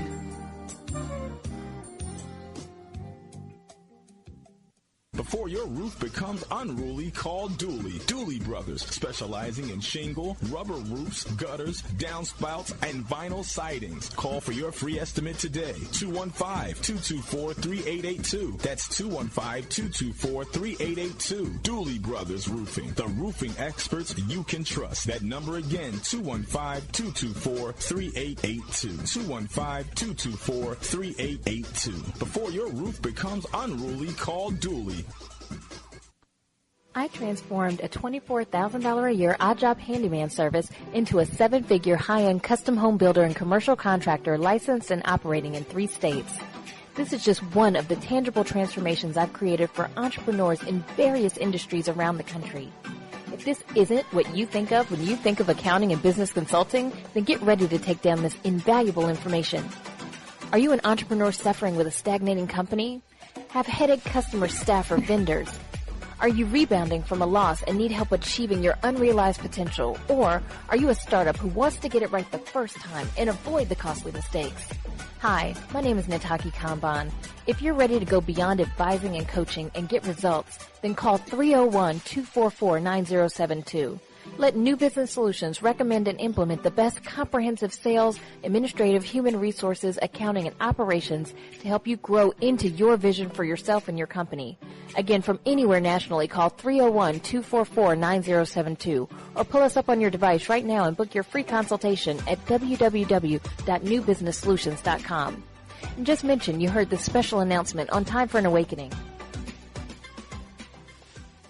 RG Electrical Inspections provides electrical inspections for realtors, licensed electricians, and homeowners. Licensed and insured underwriter, serving Philadelphia and surrounding area. Call today, 484-268-9837. You all are really to be admired. And I want you to know that you have my moral support. I'm going to be praying for you. I'm going to be coming back to see you. And we are going to be demanding when we go to Washington that something be done and done immediately about these conditions. At the very same time that America refused to give the Negro any land, through an act of Congress, our government was giving away millions of acres of land in the West and the Midwest, which meant that it was willing to undergird its white peasants from Europe with an economic floor. But not only did they give the land, they built land-grant colleges with government money to teach them how to farm. Not only that, they provided county agents to further their expertise in farming. Not only that, they provided low interest rates in order that they could mechanize their farms. Not only that, today, many of these people are receiving millions of dollars in federal subsidies not to farm, and they are the very people telling the black man that he ought to lift himself by his own bootstraps. And this is what we are faced with, and this is the reality. Now, when we come to Washington in this campaign, we are coming to get our check. Welcome back. Time for an awakening. And Richard, I want to play a clip there from the speech that you shared with me. Because they're little heard speeches, or they're not heard enough from Dr. King, and especially after the last 2 years of his life, when his outlook on things started to change. You don't hear a lot. You hear the white narrative that's been pushed on the community, that his whole life was, I had a dream. But, some of these other little snippets that I play, some of the segment that I want to play in a couple of minutes, they're not heard often enough. And that gives you an understanding of how his understanding started to change, his real feelings when he was speaking to an audience of his people, and gave you a perspective and an outlook on his philosophy, dealing with or looking at our situation, his philosophical outlook on our situation. I got to look and pull that up, Richard. You the ones you shared with me, the three ills of the society, I think. Yeah. Yeah. Three evils. The three evils. Yeah. Let me pull that up and play a small a snippet for our listening audience. If I can grab that, give me 1 second here.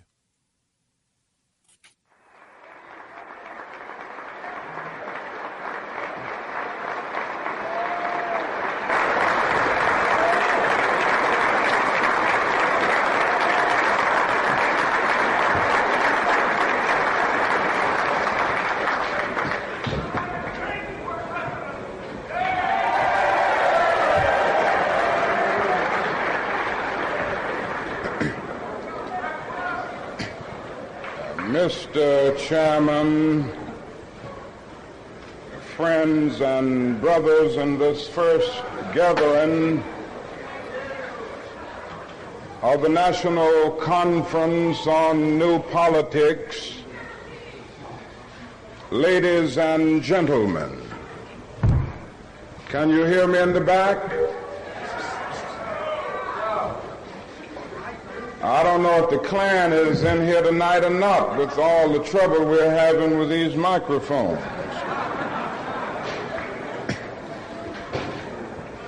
And seldom, if ever, we're still working with it. As I was about to say, seldom if ever has such a diverse and truly ecumenical gathering convened under the aegis of politics in our nation. And I want to commend the leadership of the National Conference on New Politics for all of the great work that they have done in making this significant convention possible. Indeed, by our very nature, we affirm that something new is taking place on the American political horizon. We have come here from the dusty plantations of the Deep South and the depressing ghettos of the North. We have come from the great universities and the flourishing suburbs. We have come from Appalachian poverty and from conscience-stricken wealth. But we have come. And we have come here because we share a common concern for the moral health of our nation. We have come because our eyes have seen through the superficial glory and glitter of our society and observed the coming of judgment. Like the prophet of old, we have read the handwriting on the wall. We have seen our nation weighed in the balance of history and found wanting.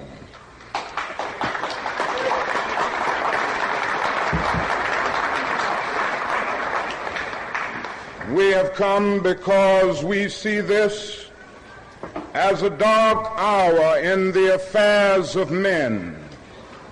For most of us, this is a new mood. We are traditionally the idealists.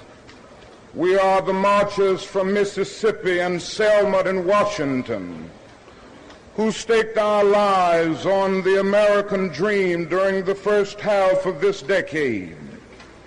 Many assembled here campaigned deciduously for Lyndon Johnson in 1964 because we could not stand idly by and watch our nation contaminated by the 18th century policies of Goldwaterism. We were the hardcore activists who were willing to believe that Southerners could be reconstructed in the constitutional image. We were the dreamers of a dream, that dark yesterdays of man's inhumanity to man would soon be transformed into bright tomorrows of justice. Now it is hard to escape the disillusionment of betrayal. Our hopes have been blasted and our dreams have been shattered. The promise of a great society was shipwrecked off the coast of Asia on the dreadful peninsula of Vietnam. The poor black and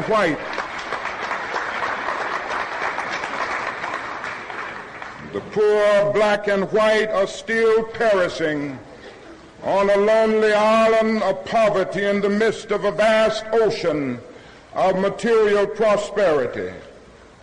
What happens to a dream deferred? It leads to bewildering frustration and corroding bitterness. I came to see this in a personal experience here in Chicago last summer. And all the speaking that I have done in the United States before varied audiences, including some hostile whites, the only time that I have ever been booed was one night in our regular weekly mass meeting by some angry young men of our movement.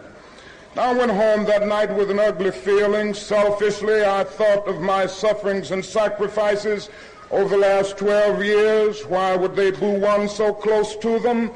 But as I lay awake thinking, I finally came to myself.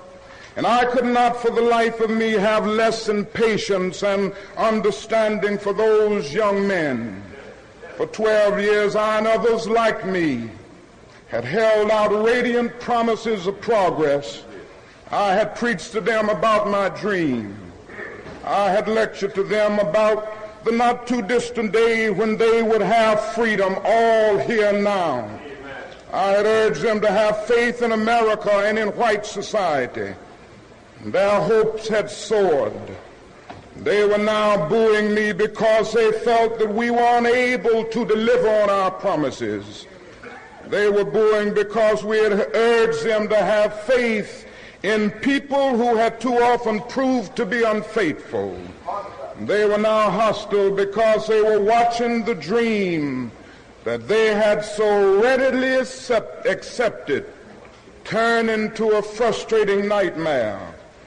This situation is all the more ominous in view of the rising expectations of men the world over.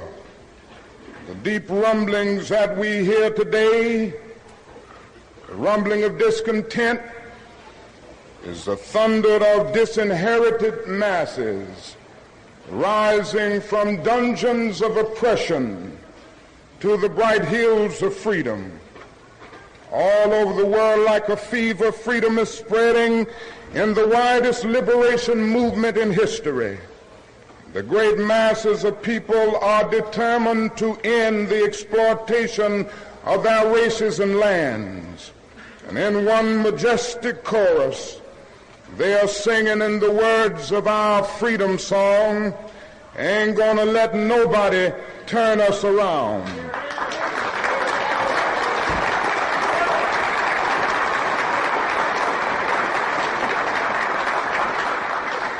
And so the collision course is set. The people cry for freedom, and the Congress attempts to legislate repression. Millions, yes, billions, are appropriated for mass murder. But the most meager pittance of foreign aid for international development is crushed in the surge of reaction. Unemployment rages at a major depression level in the black ghettos. But the bipartisan response is an anti-riot bill rather than a serious poverty program.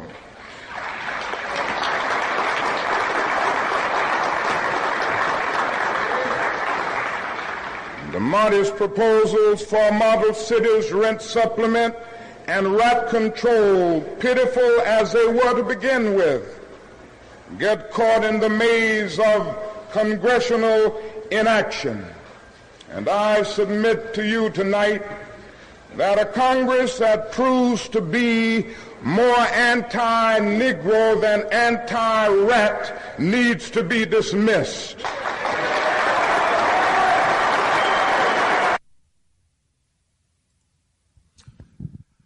Richard? Yeah. When I heard that, I said, I could not do anything but compare that moment and now and see no difference. And no difference. And you know what? And see, those are the things. Listen, it gets me sick to my stomach. I heard it terrestrial radio here all last week.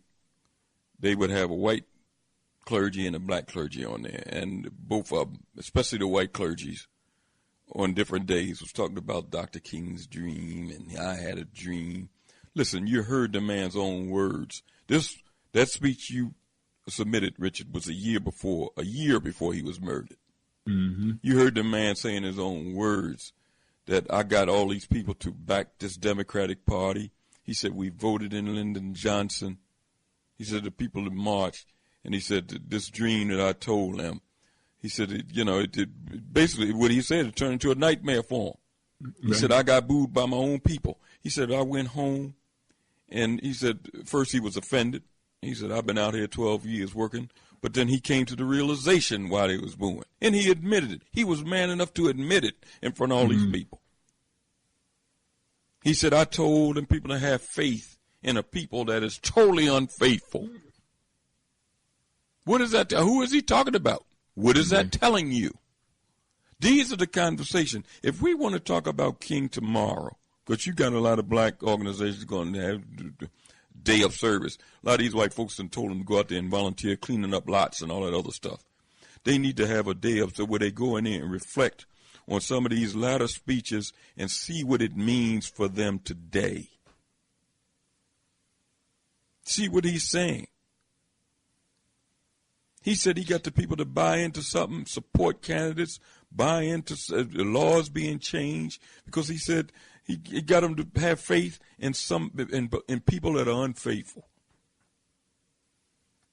And they were working, you know, and when he opened up, he was thanking that National Conference of New Politics. They were then saying that the Democratic and the Republican Party was bankrupt.